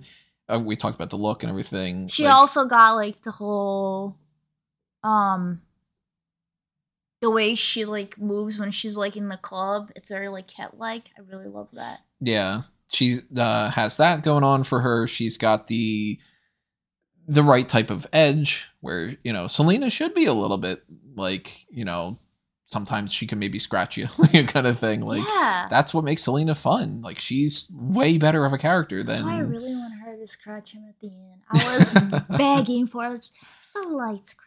Like, nothing. Like, oh, and I was happy in the end when they... Part ways, because I'm like, they have to have that. And I also liked that they drive through the cemetery, which is kind of like, okay, like, in a way, death in both sides brought them together. Also, the sins of the father, because it's not only do we do the whole thing with Thomas Wayne, which he really didn't do anything bad. If anything, he was doing the right thing, just in the wrong way. But the sins of the father are an element with the Bruce stuff. And then, of course, quite literally... the sins of her father are like the sins of this whole fucking city. And, I'm sure there would have been another mobster if he wasn't in charge, but it's like, he is still her dad and Falcone is responsible for a lot of things. And they can kind of, hey, our dads used to meet and like, yeah, look at that. Like, it's kind of one of those, it's a little meet cute in a way, sort of, but like, I like that because it's also sort of my ultimate idea of like, who does Bruce end up with? A lot of people think like Julie Madison or like Silver St. Cloud, or some people are like Bruce should never end up with anybody. He should always just be alone and die like a miserable fuck or something. I think that's a little bit too mean for a character that devotes his entire life to that stuff. But I lean more towards Selena than anybody else, even Talia. And I like when they do things kind of like what they do with this, with, like you said, at the end, that they care for each other. That they have the potential to just be like, okay, you want to take this any further? But they don't, because the story's not telling you the story of how those two meet and become lovers. And then that's, it all wraps up happily ever after. It's one thing to weave in there, but it's not the story. So you don't need to end this story with the same as you do with like Mary Jane and Peter Parker, where it's like he gets the girl and that's the happy thing or something. It's not Lois Lane and Superman, where he's going to be with Lois Lane and it's fucking ridiculous if he's not. But you know that even Bruce, the last shot of the movie essentially is Bruce looking back at her and just kind of being like, you know? Yeah, and I love that final exchange between them because it's true to their character. She says, like, oh, why don't you come away with me? We can take down some CEOs. It'll be fun. So you know that she's going to keep doing her thing. And he's like, I'm doing my thing. I can't. And then she's like, and I love that she says, like, oh, yeah, you're already taken. You're spoken for. Yeah. You're spoken for because we see the bat signal. And it's like, yeah, like, he is choosing that and she's going for her thing. And I thought that was really cool too. That was a moment where it's like,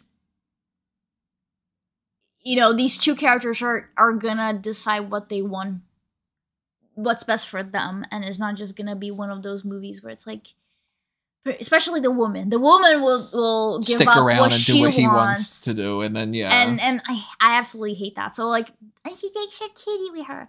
Like I loved it. Like I thought that was like really refreshing and fun.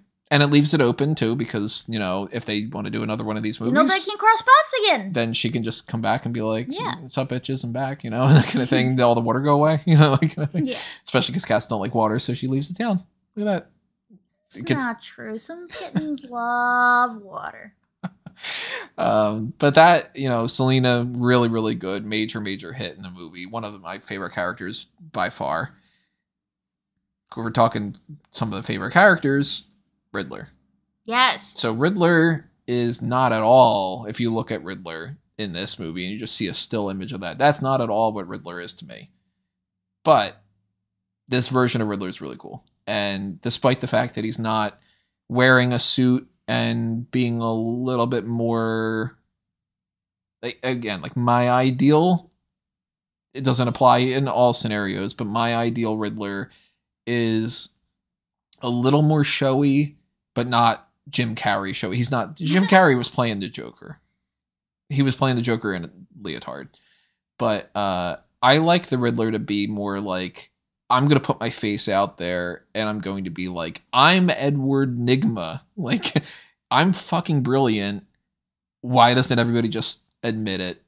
Oh, you think Batman's smart? Fuck that guy. I'm smarter than him. And like that he would just, like, he wouldn't wear a mask because it's like, I'm the guy that you need to all do that. Like, I like him being completely obsessive compulsive with the riddles to where, like in the one comic, I don't remember what it is, where he hands himself in and he says, I think I might really be sick. I tried not to put a riddle down and I couldn't do it. And that made me go, maybe I'm kind of crazy. Like, I like that Riddler of self-awareness king. I like the where it's like Riddler can almost be good. And if he was good, goddamn would he be good.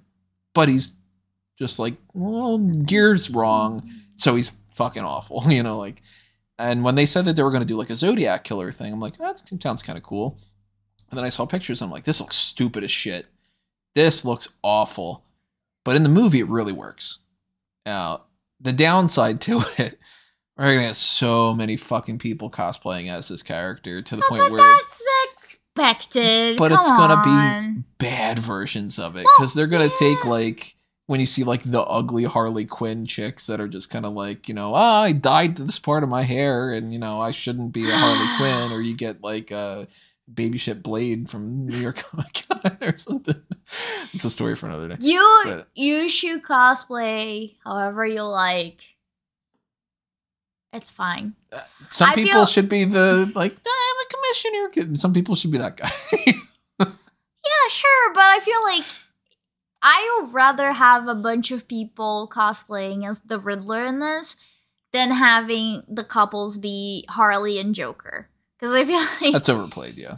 Not only overplayed, but it's like, okay, you don't understand that she's in a very abusive relationship, and you're like, oh, we're all sexy together, and I'm like, like I lovers love forever. It's like seeing the whole no. like I want a relationship like this, and it's like you want a relationship where he absolutely treats you like garbage and would kill you at any moment, and you like no, it's not. They're not the fun goth couple. That's what I'm saying. Like, yeah. So it's okay. I like understand that the Riddler in this is a psychopath. He's actually like Tony told me, because I hadn't even seen a picture of Paul Dano as the Riddler. And then he told me that like they actually made him look like the Zodiac. Now I'm a big true crime buff.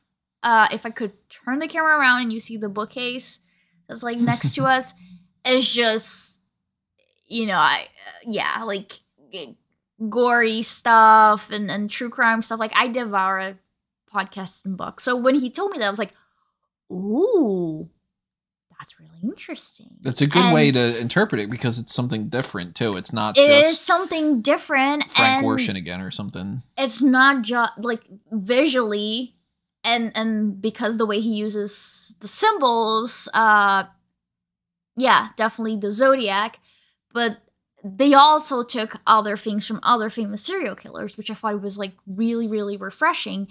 And a lot of these guys, if you take somebody like the Zodiac or BTK, which I felt there were references to BTK in this, the BTK killer, the Unabomber towards the end, these guys in their own way, like I don't want to say that they were brilliant, but like there's something to them that's like they're operating on a different level that if they could apply it in the right way, and they're extremely egotistical. Yeah, because they do believe that they're better than people. Like, like the whole thing with psychopaths is like, if you're a psychopath, you don't really see other people as people. Yeah, they're just a means to an end.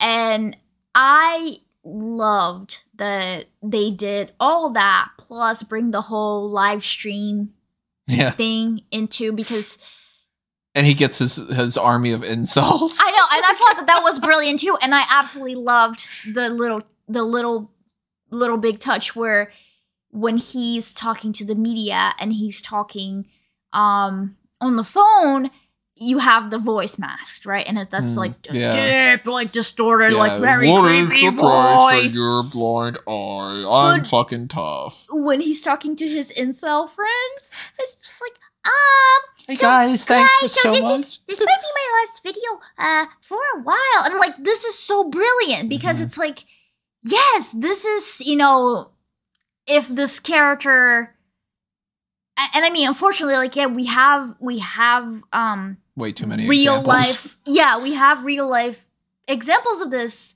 and you can look up even examples on YouTube. There's still some videos of that guy that shot the university, I think it was Sacramento. Whenever he was like speaking to the camera and just like doing his videos by himself, he's like, he would change his voice and he would try to be like, I don't understand, because he was always trying to be sexy. I don't understand why these girls don't see how beautiful I am.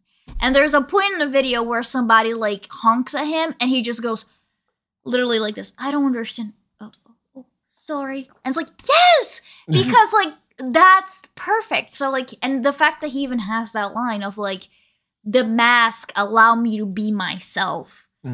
I thought that was so good and so powerful, because that resonates with Bruce in so many ways too, but it's true.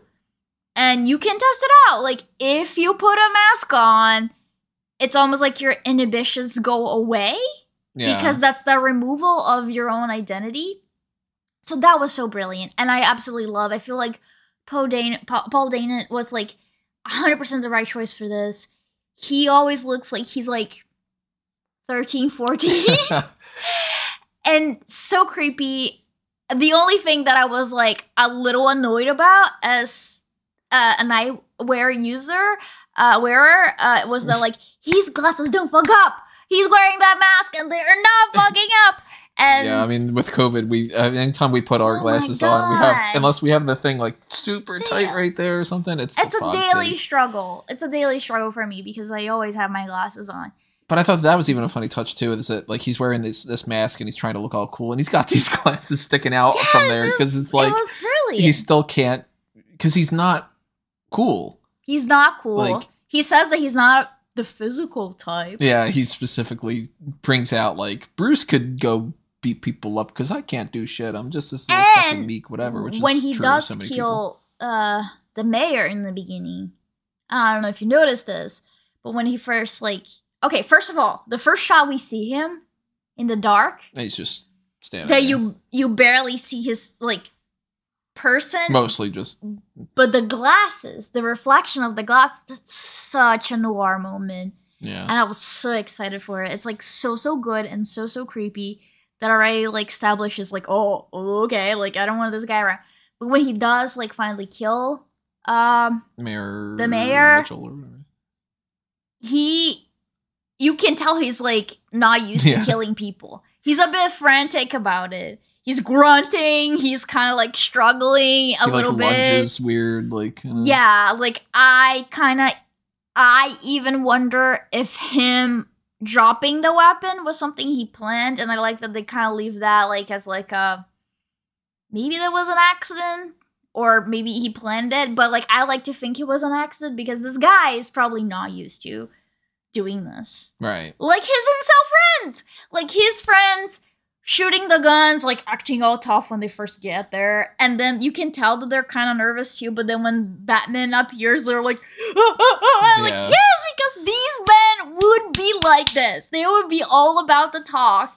Keyboard warriors. But as soon as you get in their face, they'll be like, which goes to show, if anybody's watching this movie and they're going, I identify so much with the Riddler, you should not, because that's not good. Like, get some help. Like, right. It's not a glamorous type of thing. It is and that's not. why I was really glad that they went in that direction, because it's like, okay, if you're doing a modern interpretation of Riddler and he's going to have followers in a serious movie, he's not going to have people that are wearing a little green hat with a question mark on it that are like, oh, I call myself Clue, and I call myself, I don't know, Answer, and the question, and, you know, like, Quiz is my name, like, you know.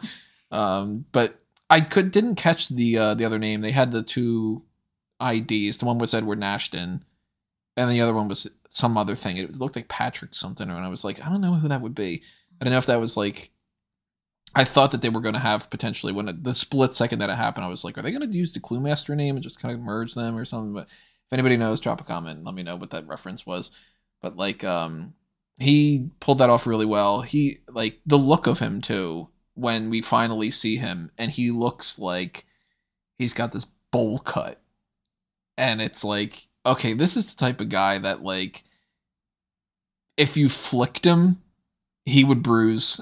And he would just kind of like, that'd be the worst day of his life, kind of, you know?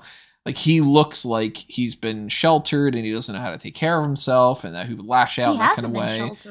Because he's, in this scenario, he's an orphan who, like... He had a really rough childhood. Right. And that he, like... He looks like the type of people that you see, not everybody, of course, but that you see a lot of people that are, like, on that sort of true crime spectrum of like, I don't remember who it was. It was, yeah, you probably would know if I gave you more ideas what it would be, but like, that's what I picture a lot of those kind of people to look like the Zodiac Killer would be or something, instead of just that they had cast some sort of super, you know, this guy could be a James Bond type of person and he just happens to be the Riddler, and it's like, all right, that guy, you know, is a GQ model and it's Hollywood casting. Like, Paul Dano looks like Riddler, and I thought that was great casting. And I love when he flips out, for instance, in the interrogation scene. And not really interrogation, but like... He's talking to Batman. When he's just kind of like, no, this isn't how it was supposed to be. Like, no, ah! Like, because it's just kind of like a lot of people that have those sort of issues of just kind of like flipping out because it's not going the way that he planned, and that throws it all off. And oh my god, I don't know what to do now, kind of thing. Like, Yeah. a lot of little touches like that worked really, really well. So even though, if I were to, I can't draw, but like if I could draw up like a perfect Riddler, it wouldn't have this garbage bag, mask kind of thing and stuff going on. But in this movie, it worked really, really well. And, as far as characters go, he was one of the absolute best. And that's why I wanted to see more, but then I understand that it would. So, like, a lot of his traps made me think of, and his character made me think of Saw and Seven. And I like the gross ass part of me when they're looking at the mayor's head and they're like, oh, he was like beaten. I was like, I want to see. Like, I love the thumb drive joke. That was funny. That too. I love that too. Like, it was really cool. Like, I love that Alfred was helping with the puzzles, the cipher thing. Yeah, I really liked it. And I like that we get to see that, okay, this guy, like, is really good with puzzles and he's really brilliant like that, but he also is, if you don't know that yet, he's completely imbalanced. And we get to see, like, his diaries. And it's just scribbles of a madman. Mm-hmm.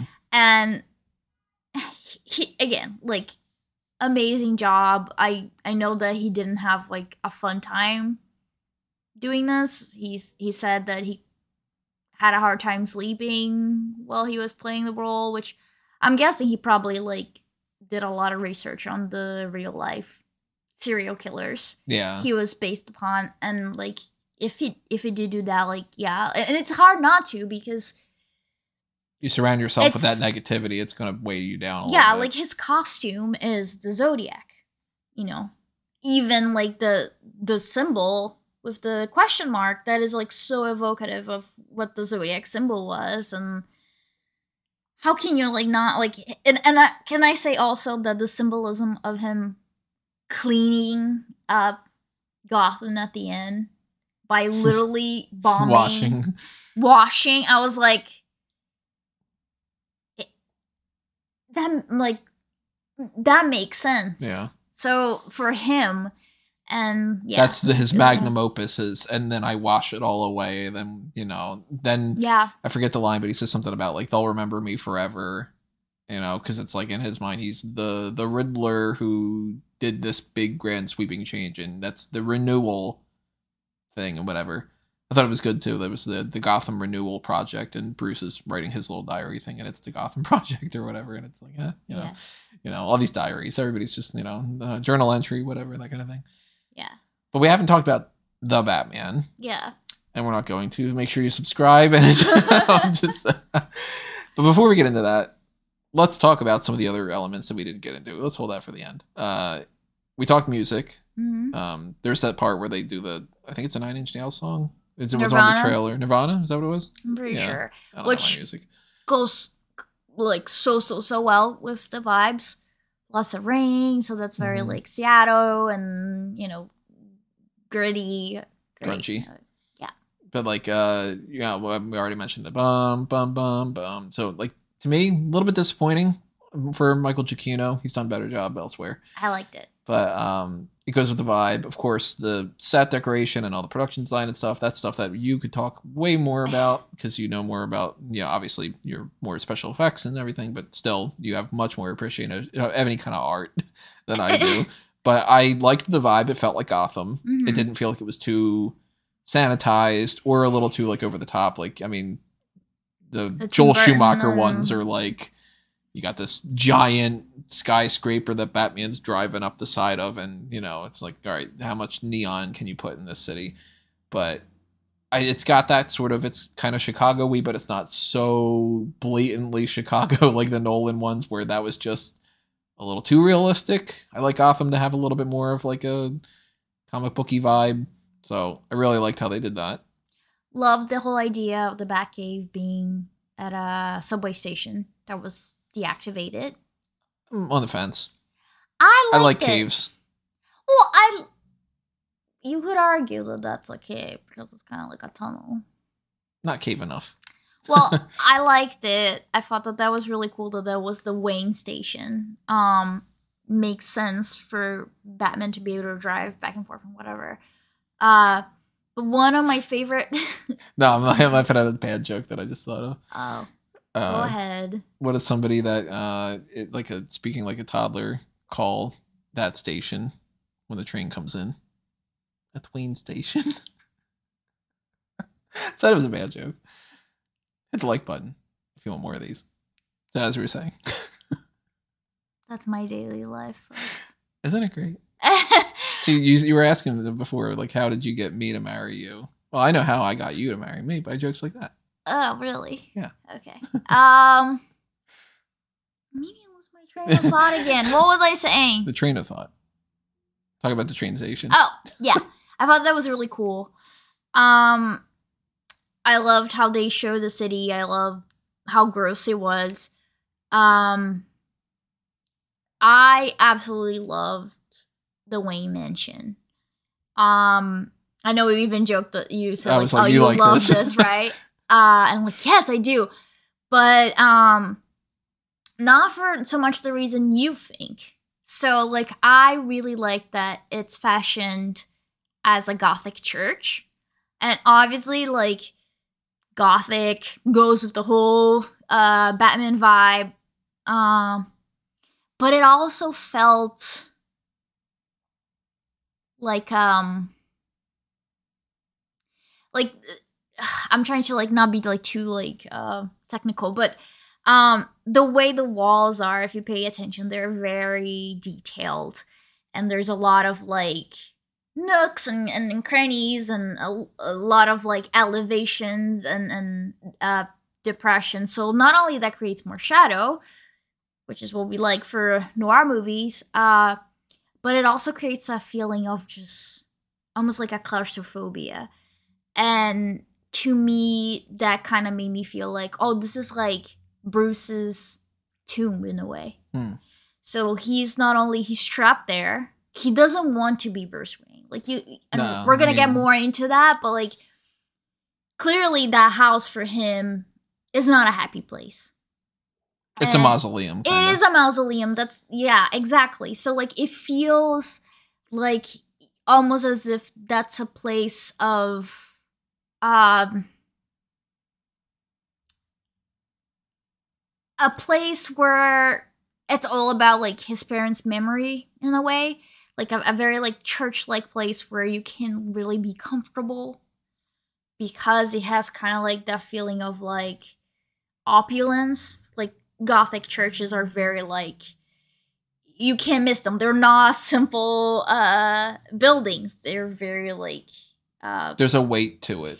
There is a heaviness to it. It's kind of like, maybe that's what I'm looking for. It's a heavy thing for him. You step inside a church and you know you're in a church because it's almost like the air feels different and you're constantly bombarded with that kind of stuff. So and you feel like you have to whisper. Yeah. And you have to be extra quiet, even if you're alone. Yeah. Nobody else is there. Because it just feels, you know, that like without getting too religious, like oppressive. Yeah, that's a good way. Like heavy and like oppressive. So I really like that. I thought that was like very effective, and that's not something we've seen. At least I haven't. Like normally the Wayne Mansion is kind of like in a secluded just a mansion outside Gotham. This one, it's like in a I don't know if it's like in the center of Gotham, but it's pretty much in there, and it has that feeling of like, which is what Bruce feels. So I thought that was really, really good, really effective. It's almost like his life is a constant funeral for his parents, so that's why he's like trapped there. And I loved the Riddler's apartment. Yeah. I thought that was messy like as all hell and everything. Messy. Like my first feeling when Batman entered the place and then the police, I was like, oh my god, they should be looking out for booby traps because I feel like somebody like him would have them. But like just, you know, creative explosion everywhere and everything's just like not like a hoarding like mess. Like you can tell he has a system for how he like puts his things, but it's a lot. It's a lot of information. And obviously like the club was fun.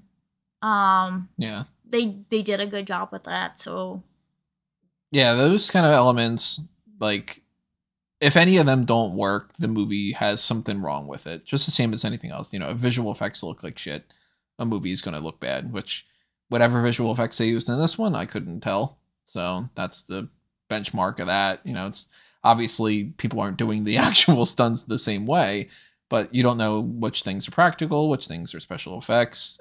There's no, like in Black Panther when they have the two Killmonger Black Panther fighting, and it's like, you know, these like kind of Gumby-ish characters. We know the contact lenses, at least. Yeah. Had CGI.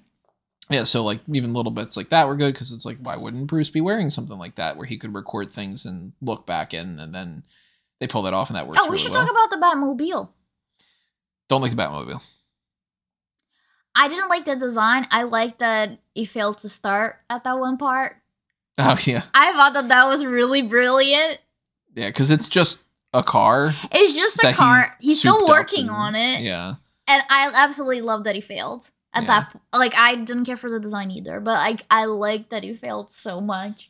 I'm like, yes, and I can almost see like Batman being like, God damn it, God damn it! Like I thought that was really cool.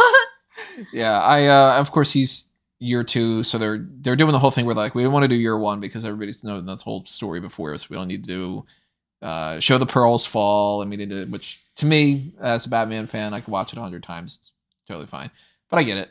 Skip forward, move on. Everybody knows who Batman is.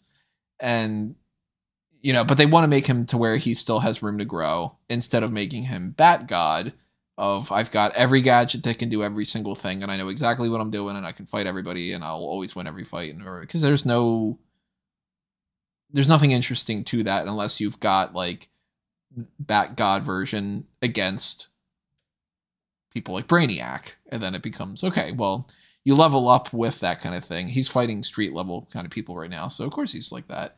Yeah. But I don't like the Batmobile just because it doesn't look like the Batmobile. Right. And there's tons of versions of the Batmobile, so some people are like... But it makes sense, though. Yeah. For this. And, like, there are versions that are just cars. Just, like, a Lincoln or something. And to me, I'm willing to like, though, I don't like them.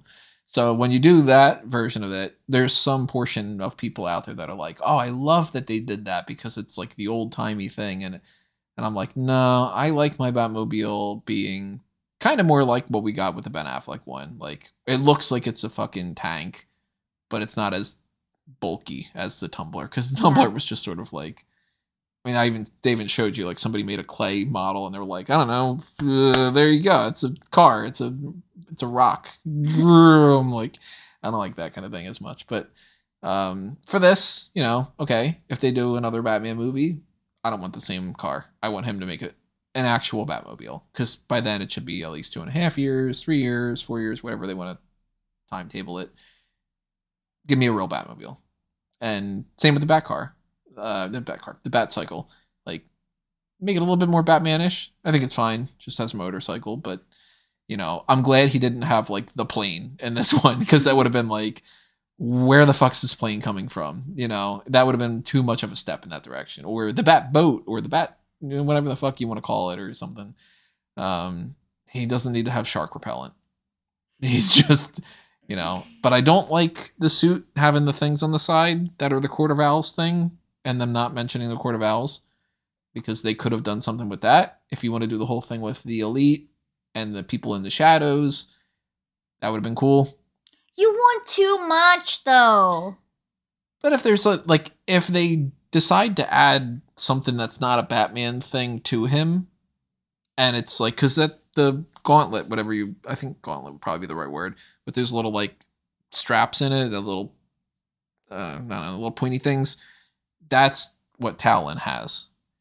So they took a character of a villain thing and they put that into the Batman suit, and then they didn't reference the characters at all. So it's kind of like, I thought that maybe there would be some kind of an intentional thing there as like, that's something that kind of tied in with that. And maybe he got his inspiration from that and that ties into the Court of Owls and whatever. Because to me, I go, if you're not going to incorporate the Court of Owls and do the whole thing of that they're a part of the corruption, why is Batman got a Court of Owls thing? Well, but you know? Like as somebody who didn't even know that detail, to me, I read it as like, oh, like he's still trying to figure out his suit.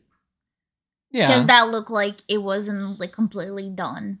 Same thing when he's just like wearing regular clothes and changing to the bat suit in the club. Like he's still trying to figure out like the situation. So I liked, like, it didn't bother me, but I'm not a snob. I would be in the way of, if you want to tell that, you do it a little bit different so it doesn't just look exactly like that. Like, it would be weird to me if you had a character that had, like, say, pick somebody who's like, if you had a bald scientist in a cold room and you're like, okay, that's Mr. Freeze. And then you're like, no, that's actually Achilles Milo. And then you're like, wait, what? Like, you know, that kind of thing. Like, that sort of stuff always throws me off. So I would have liked a little, you know, different thing like that. But the rest of the Batsuit I liked. I liked that the little logo ended up being a little Batarang. I like that too. He didn't throw the Batarang. I would have liked him to throw it. I like my Batarangs. But, you know, he's using the grappling hook and, you know, he's doing a lot of those things. He has the thing where he goes to the top of the roof. And he's just kind of like, oh, fuck, I got to do the parachute thing. I love that. Like, I didn't test this out yet and whatever, but I'm just going to be a puffy boy right now. I'm just going to, I love that he's, like, figuring it out still. Yeah. Like, I felt that even at, I think it was, like, towards the end it was towards the end when he takes, I think it's kind of like an explosive, and he puts in the fire extinguisher to get the smoke. Mm-hmm. There was, like, a short, and that could just be, like, Robert Pattinson, like, being, like, a really good actor, where he just, like, grabs it, and he looks at it in a way as if it's, like, wait, I just got an idea. And, like, he does it as if, like, he probably never really done that before. And that was, like, see the if first this time. works kind of thing. So, yeah, so I thought that was also, like, really, really cool. Like, again, this is, you know, he's learning how to be Batman. He clearly already has these tools he's been working on, but he's still trying to, like, figure things out. And this is probably, like, one of the first, like, big, like, crazy, seemingly villain? It's at least his second, which right, and we'll get into that, but, like, so he's figuring it out. Yeah, he hasn't mastered the whole thing yet, which I thought that was cool, and, like, really, like, vibes. Like, I don't know what I'm doing. Like, well, if we're talking vibes and tools that he's trying to figure out, he should get a pair of scissors and he should cut that fucking emo hair. Because that was stupid. I hate that haircut. There was maybe, like, one or two scenes that I'm like, okay, I don't mind it. There was a couple where it didn't seem, it was, like, kind of shorter. Is that the same sort of scenes you're talking about? Where it was, like, he was the from... one scene that, like, really bothered me was when he view. was arriving at the funeral, and it looked like he had, like, a Karen bob. Yeah. And I'm like, what? Yeah, he... Like, it looked weird as all hell. Like, when it was kind of, like, reshoots messier. for sure. Yeah. So you could tell that it's, like, the wig's not the same in some shots and stuff. But, like, when it's kind of, like, a little messy. Like, when he was at the hospital where he was, like, disheveled and, like... That was fine. All right, that's kind of hot. All right. But the more roundish thing with the, you know... You're not my dad! Yeah, my dad doesn't get me kind of thing. I mean, Bruce doesn't need to have a crew cut. Like, you know, it's not like that. Like, and there's been different haircuts for different Bruce things here and there. And some of them, I think, like, I don't really like the haircut that Christian Bale has in those movies. I think that's a little more of like a coif, word for it. It's a little, like, well coiffed. Yeah. I think. Like, it's just, I don't know, it's a little dome-ish. And, like, this one's just from the very start I saw this emo thing and I was like, duh, they're doing emo Batman. I don't like this. I get what they're going with it. I just don't think it was didn't translate executed correctly. We're talking about Batman, so let's just, like, talk about Bruce Wayne. Like, because it's gonna go to my point, I promise. So he doesn't like being Bruce Wayne. This guy's, like, really depressed. He's, like... All the depression in the walls you were talking about? It's just seeping in with it. Yeah, but that kind of, like, plays with it. So, like, he's 100 billion% not over the trauma. He's carrying guilt in his heart and soul since he was a little kid. He's not interested in being a Wayne. Yeah, he's, like, not interested in any of that. Like, I really liked, even in the beginning, when Alfred's like, you do understand you have to keep this, like, you can't just, like, not do the Wayne part, right? Mhm. And he's like, you're not my dad. Like, he doesn't want to be Bruce Wayne because I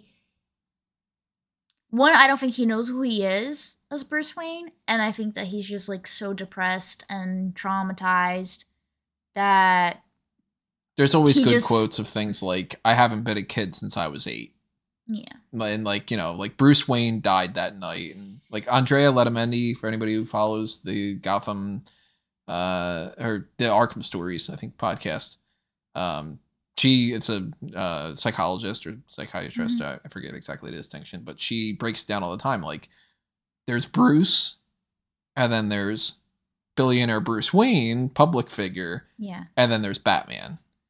And when Bruce in the comics always says things like, you know, well, I realized that the reason why I was under Scarecrow's mind control or whatever was, or Mad Hatter's mind control or whatever, was because I was calling myself Bruce. And I don't call myself Bruce.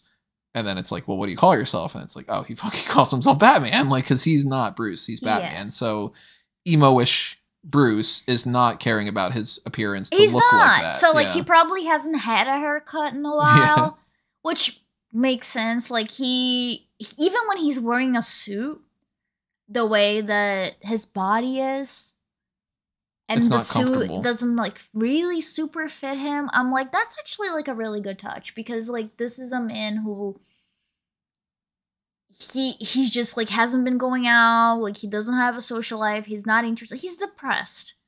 Like, when you're depressed, everything just feels like you're climbing the Mount Everest, and he, on top of everything, he's mainly just, like, living at nighttime.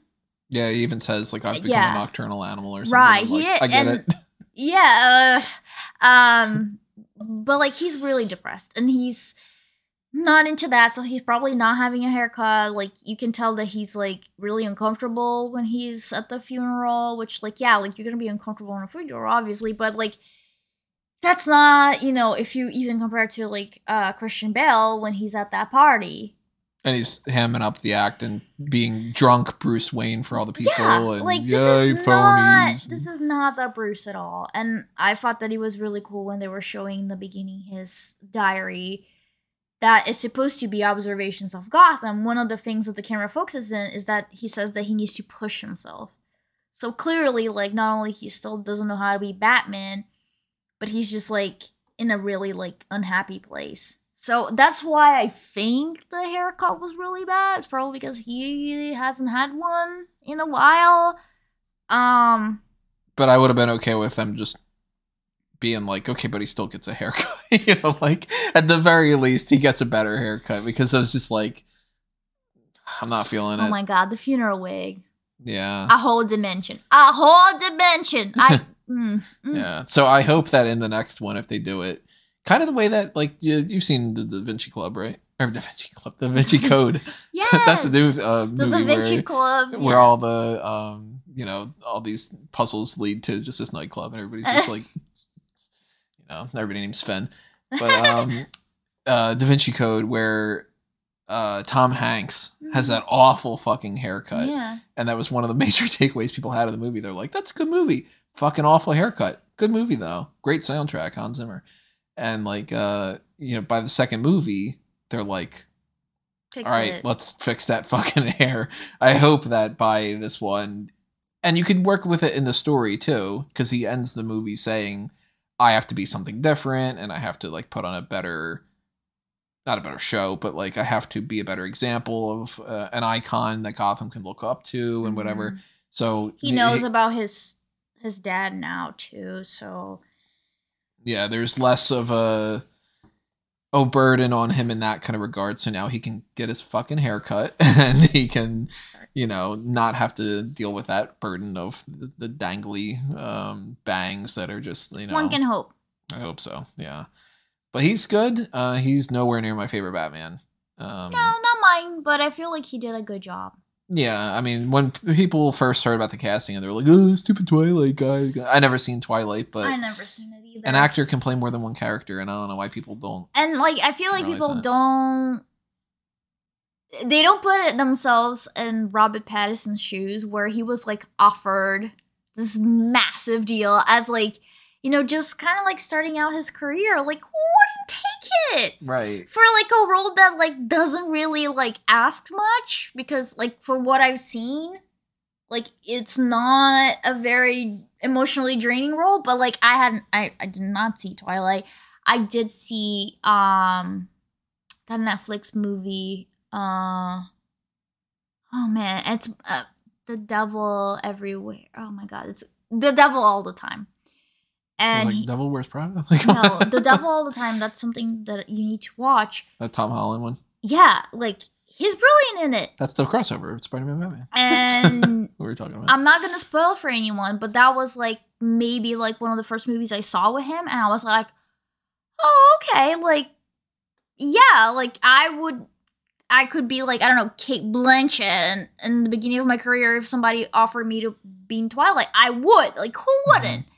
So I think that, you know, he gets a bad rap, especially from superhero fans, because that's probably, you know, they know him from, and because the Twilight role is pretty bad, like he's supposed to sparkle. Yeah, and there's gatekeeping in the community as well, because it's the whole like, you know, well, that's not the Batman that I want, and you know, I wanted to fan cast this person and that kind of thing, and I don't want that stupid Twilight guy to be Batman, and for Batman to sparkle in this and whatever. But he does. If he didn't play a sparkly vampire and people just saw Robert Pattinson, he's a good-looking guy, and he's one of the many British people that have been superheroes in these years. It's just a regular thing. Probably because he's like more classically trained or something. But like, you know, I mean, and if you haven't seen the Devil All the Time, and if you're okay with disturbing movies, because it is pretty disturbing, watch it. Like, you know, if you're not sure yet, if then you're gonna watch The Devil Some of the Time. If you're not sure. You're like, you're cute. No, I'm not. Yeah, so I feel like he did a really good job. And he, you know, he's fit, obviously, but he's more like on the scrawny side, which goes with the fact that he's depressed. Like, he only eats like one blueberry. I like the little touch in that scene where they're eating and all that. Not really eating, but, you know, like that little thing where he sees the sunlight shining in, and he just puts the sunglasses on. I like that too. Because it's just a little bit of a vampire-ish. Because Batman's vampire-ish, of course. That's the whole thing. It's like, you know, Batman's so relatable to me too. Yeah, just like it's too bright. I don't like this natural. Yeah, no, like yeah. No, this much better with just dark stuff. You know, don't give me the bright thing where I have to put down the shades. Yeah, you like fluorescent lights. I don't even like that. Like this right now, it's killing me. If it was up to me, I would just live in darkness with just like candlelight. Too much work. But like he pulls it off, and you know, like I'm down to see him in another Batman movie. He's not the Batman for me, but he's not supposed to be the Batman yet. That's the whole point. No, I mean, like, he doesn't have all the elements of what I would want in Batman. Like, but none of them do. None of them have literally everything, because it's a perfection thing. Yeah, you're impossible to please. Nobody could ever be perfect in any kind of scenario, so it's impossible to do that. So for me, it's like, okay, well, at the very least, cut that fucking hair, and then you get some more points for the future with that. But I think that he pulled that off well. The voice is always a thing with Batman. I mean, he's basically just has his voice. He doesn't change the voice, which I think was appropriate too. I don't like the growl. Like when Christian Bale's just, you know, it was like, no, I don't like that either. But he's trying to distance Bruce from Batman, so that's why he's changing voice. If in this case Bruce doesn't leave his house, nobody has heard his voice in a long time, so it's fine for him to just like talk like himself. I like the synthesizer a little bit more, like the Ben Affleck version of like that he just masks it, because you would want to mask their voice and sound a little bit more threatening. But that's like older, more experienced. It could be that like maybe he does that. Who just figured that out, yeah. Right like, down the line. This guy's the one that he opens up his parachute and he busts his ass, and then it's like I love that too. Okay, this is another point that I really want to bring up, which is the whole like he's not the Batman yet. I love that when he falls, he gets hurt. When he like misjudges like a movement and he like stumbles down, it's like when he gets can't quite get up. Yeah, like scenes, this is like so good because like like he's human, he's still trying to figure it out, and like that's always something that I don't particularly enjoy in a lot of not only superhero movies but like action movies, which whenever you have the hero clearly getting hurt, they just kind of like get up and like in this one like Batman gets seriously hurt that he has to give himself an adrenaline shot. Like I love that because like like he's not superhuman. He's not. He's just a guy in a suit, and like I love that. I love that he has these moments of like being scared to jump out of the building and falling and misjudging and like busting his ass and being like and when he gets like I think it's when he's fighting with Selena. At the first time, he like grunts or something, or he's fighting. I forget like in which fight, but like I love those moments because to me, that makes it more real, and that makes me feel closer to what he's going through. He's just trying to figure shit out, like all of us. So he does a good job like that, and it seems like they're heading in a direction of having some more movies down the line. It's not necessarily guaranteed, but if the movie does really well, it's already critically gotten its support. So I'm assuming that, that this fun police isn't coming out there to say no. It's not got the continuity issue of, we got to figure out, how we're going to tie this in with Aquaman and do all this kind of stuff, but that's going to be a whole fucking mess with The Flash. Which, that preview, I thought it was funny. It was like, let's show Flash with multiple Flashes. And they're like, we could do Spider-Man 2. You guys like that? There's more than one Flash. How about that? You want to see the movie? I missed that. I was trying to open my Bunch of Crunch box. Bunch of Crunch and popcorn is the best combination. He got Bunch of Crunch all over my pants. I had, like, melted chocolate all over my ass. Looked like I pooped myself. It was awful. I was so mad. Don't lie to them and say you didn't poop. So, no, I'm just kidding. I would on it if I had done that. I'm like, I pooped watching Batman. That's the positive review of like Rotten Tomatoes or something. It's like, this movie was so good that I shit myself or something. Kind of like how my Road to Perdition review is like, it's great for naps, and this one's like great for a poop. But since they are seemingly heading in a direction of doing at least one more, they had to, of course, tease something. And, the post-credit scene of just, It's not a post-credit scene. No, but the post-credit scene is just like a little goodbye and then like whatever kind of thing with the Riddler. But before that, you get a scene that would function normally as the post-credit scene, which is the Riddler's in prison and he's upset about everything not going the way he was. And there's a guy next to him in another cell that you can't really see. And this is Barry Keoghan, who they had marketed as he's playing Stanley Merkel from the comics, who's just a cop. And he's a cop with a name, and we know him, and it's like, okay, he's playing Stanley Merkel. Well, they're giving him a bigger enough role. Whatever.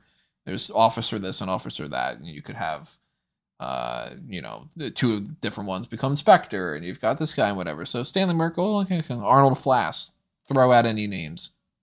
Kind of plays into that thing of like, if you're going to have a character, you might as well be a character from the comics and stuff. But he is not Stanley Merkel.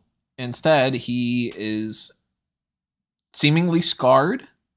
It's obscured where you can't really tell. He's got this sort of, not spiked up hair, but like his hair is even more up than like mine is. And they're giving you just enough visual clues. And of course, the way that his voice is and the fact that he's laughing.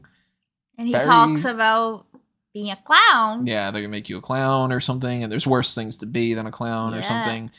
And very clearly, he's the Joker.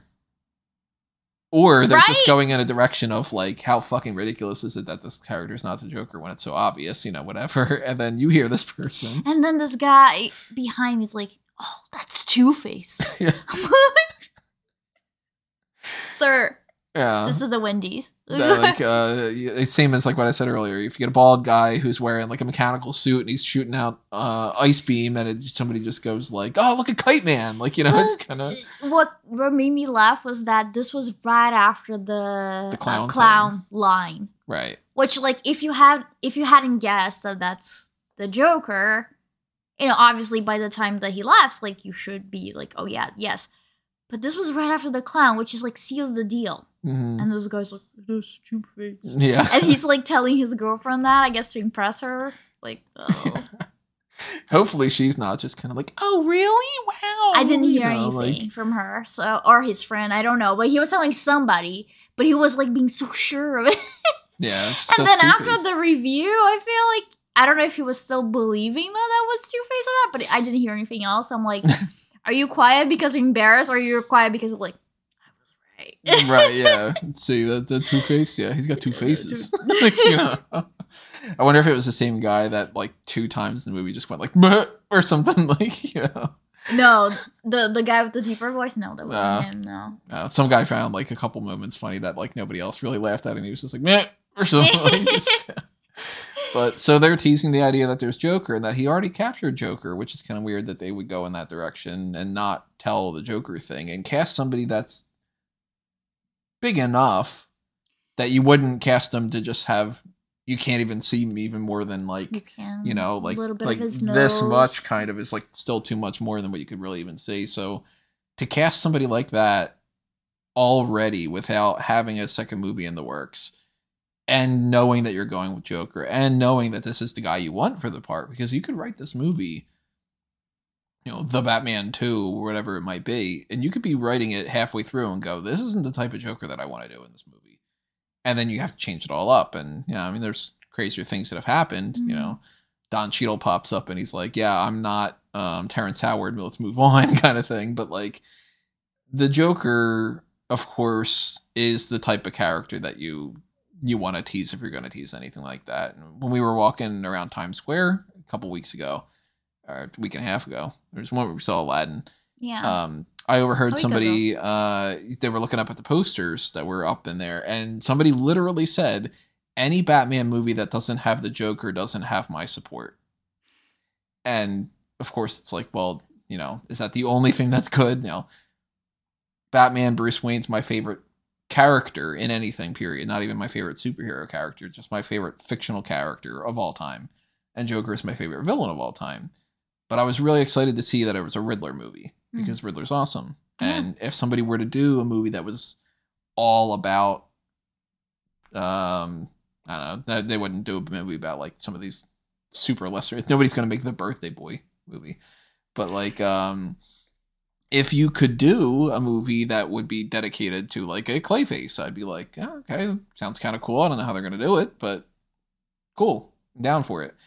But everybody wants the Joker, because the Joker is the fucking man. And if you have a Superman story and you don't eventually have Lex Luthor, what are you doing? If you've got, you know, the Spider-Man stuff and you don't eventually have Green Goblin or Venom or somebody like the main people, eventually people are going to be wondering why, you know, why do we not have that? So, I don't know, Barry Keoghan as Joker?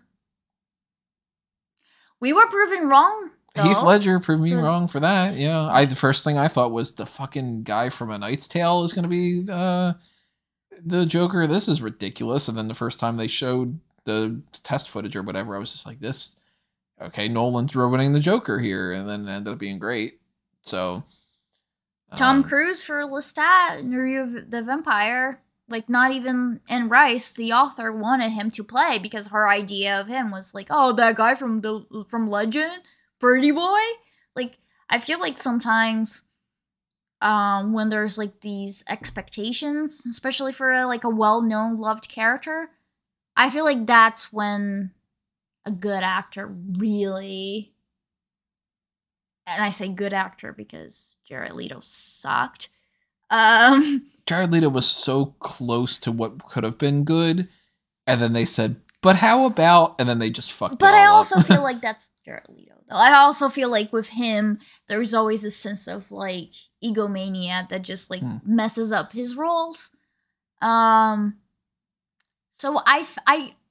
I am curious, and I feel like we might be proven wrong, and I'm glad that we didn't go with a Joker movie for this. Yeah. For this, because I feel like when you go with like the enemy's gonna be the Joker, I feel like if you're, especially if you're almost going from like a beginner story for Batman, like that would take away a lot from that story, from Batman becoming Batman, and I feel like you would just like take away from all the other characters too. I feel like it's a smart choice to just like set that up. And I'm curious how they're going to go about doing it, though, because if he's already made him Joker, or Joker's already become Joker and Batman's not responsible, but he's been locked up. Well, maybe they'll do like, oh, maybe it wasn't Batman that locked him up or something. I don't know. But that's interesting enough to be see. like, you know, we've never seen them do that kind of direction before. So if we get the Batman 2 and we get Joker as the main villain, and maybe they incorporate Penguin again, maybe they give Catwoman back, maybe they do whatever. I hope so. Because it kind of ended in a way where it's like, well, like Gotham, now it's a no man's land. This like the biggest Good mafia reference. boys. No Man's Land. No, that was an earthquake, but still. They say like, oh, like this, you know, Falcone was like the big puppeteer, and he's been taken out. So now all these like other people that were lesser than, and we know that Penguin is this. It's kind of like in a weird way his beginner story too, because he's not like the top mafia boss, and that allows him to even be a little bit more comical. But you can tell, and he gets like intimidated by Batman right away. Like he's not super powerful yet, and the last shot we see of him is him kind of like looking at Gotham, and there's just like this mix of like, I don't know what I'm gonna do. I'm kind of overwhelmed and intimidated, but there's a slight like, this might be my time, which again, brilliant acting, like the very like subtleties of, you know, conveying all these different emotions. So I feel like it would make sense if he comes back, and then he's like, oh, like now in the power vacuum. Yeah, like, people, I mean, kind of like what they did with the Nolan things, yeah, where it's like you take down Falcone, somebody like the Joker can come along and just fuck shit up, because that's what Joker's best at. He's the guy that throws a baby at you so that you catch it and then he shoots you. Like that's the type of Joker of, you know, not the one that's just kind of like, I've got a boner for you, which is a thing from the comics. It's not just a thing me saying. That used to be how they would say, I got a joke, was I got a big boner for you, Batman. And it's like, then they take it in the direction of that. He probably does have, though. There's Batman plenty all of the time. that whole sexual relationship and, you know, the tunnel of love and all that stuff. If they only just kissed. Maybe that's all sexual tension. They should just like, he should just take one for the homies. Pull out a bat condom and, like, you know. 10 out of 10 would watch. On repeat. I'm thinking more so Poison Ivy and Harley Quinn. 10 out of 10 would watch that too. Yeah. On repeat. Throwing Catwoman. You know, whatever. On repeat. But it's, you know, the movie succeeds. It's a hit. If you had to say biggest hit, biggest miss. Biggest miss, the haircut. I think I'd probably go biggest miss is either the haircut or I do feel underwhelmed with the score. No, I'm gonna say haircut, but I also feel like it's time that we have an R-rated Batman movie. And there's no reason why we, like, he's the perfect superhero for this. He's the perfect superhero for this. Maybe with Joker, they might be able to, like, so they can't get to the point where they can't because he's just killing people left and right and stuff, you know? Right, like, I was really hoping that this was going to be it, and I feel like had this been that movie, I feel like they could have gone a little bit more sinister and darker with certain themes. I feel like, you know, like, clearly, like, Annika was a prostitute, and that was kind of just, like, glanced over, and the fact that she's a foreigner and somebody was keeping her passport, like, that's intense, and that was just kind of, like, glossed over, and here's the Riddler, and he's fashioned, you know, based on serial killers from like real life. Like they could have really like made this into like a very charged, intense Batman movie, and I feel like that would even like make it so much more powerful. Obviously, like we don't need just violence for the sake of violence or anything, but I feel like this would be a really good movie based on the story to be free of the PG-13 rating. So I wish they could have had more freedom. Yeah, it wouldn't have been the type of thing where they needed to just be rated R by, instead of having see-through top for Selena, that she just actually becomes topless and then becomes rated R. It wouldn't change the movie. It would just you don't need anything, you know, just gratuitous. For the sake of it. Yeah, you really don't. But I feel like this movie was kind of like tiptoeing on like subjects that would make sense to be explored in Gotham, and like it's not a must, but that was like a miss for me. I was really hopeful for that. Like even like they glossed over the fact that Martha Wayne was a patient in the Arkham Asylum. Like that was like ooh to me. Like that's pretty intense. And that again, that was just like a so like, you know, and again, like that also made me think that that's kind of brilliant because he gets that from her. So that not kind of completely, but it's like nature and nurture, which is a thing. So I thought that was really cool, but I feel like if they had like just pushed it a little bit, it would be awesome.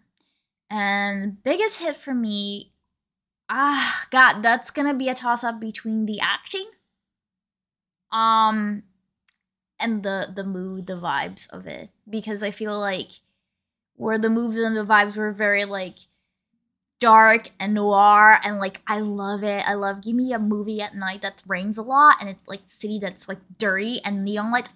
That's perfect for me. And then you have like these really talented actors giving these performances that are multi-layered, and that's perfect. Biggest hit, maybe Selena. Maybe just Selena. Maybe Penguin.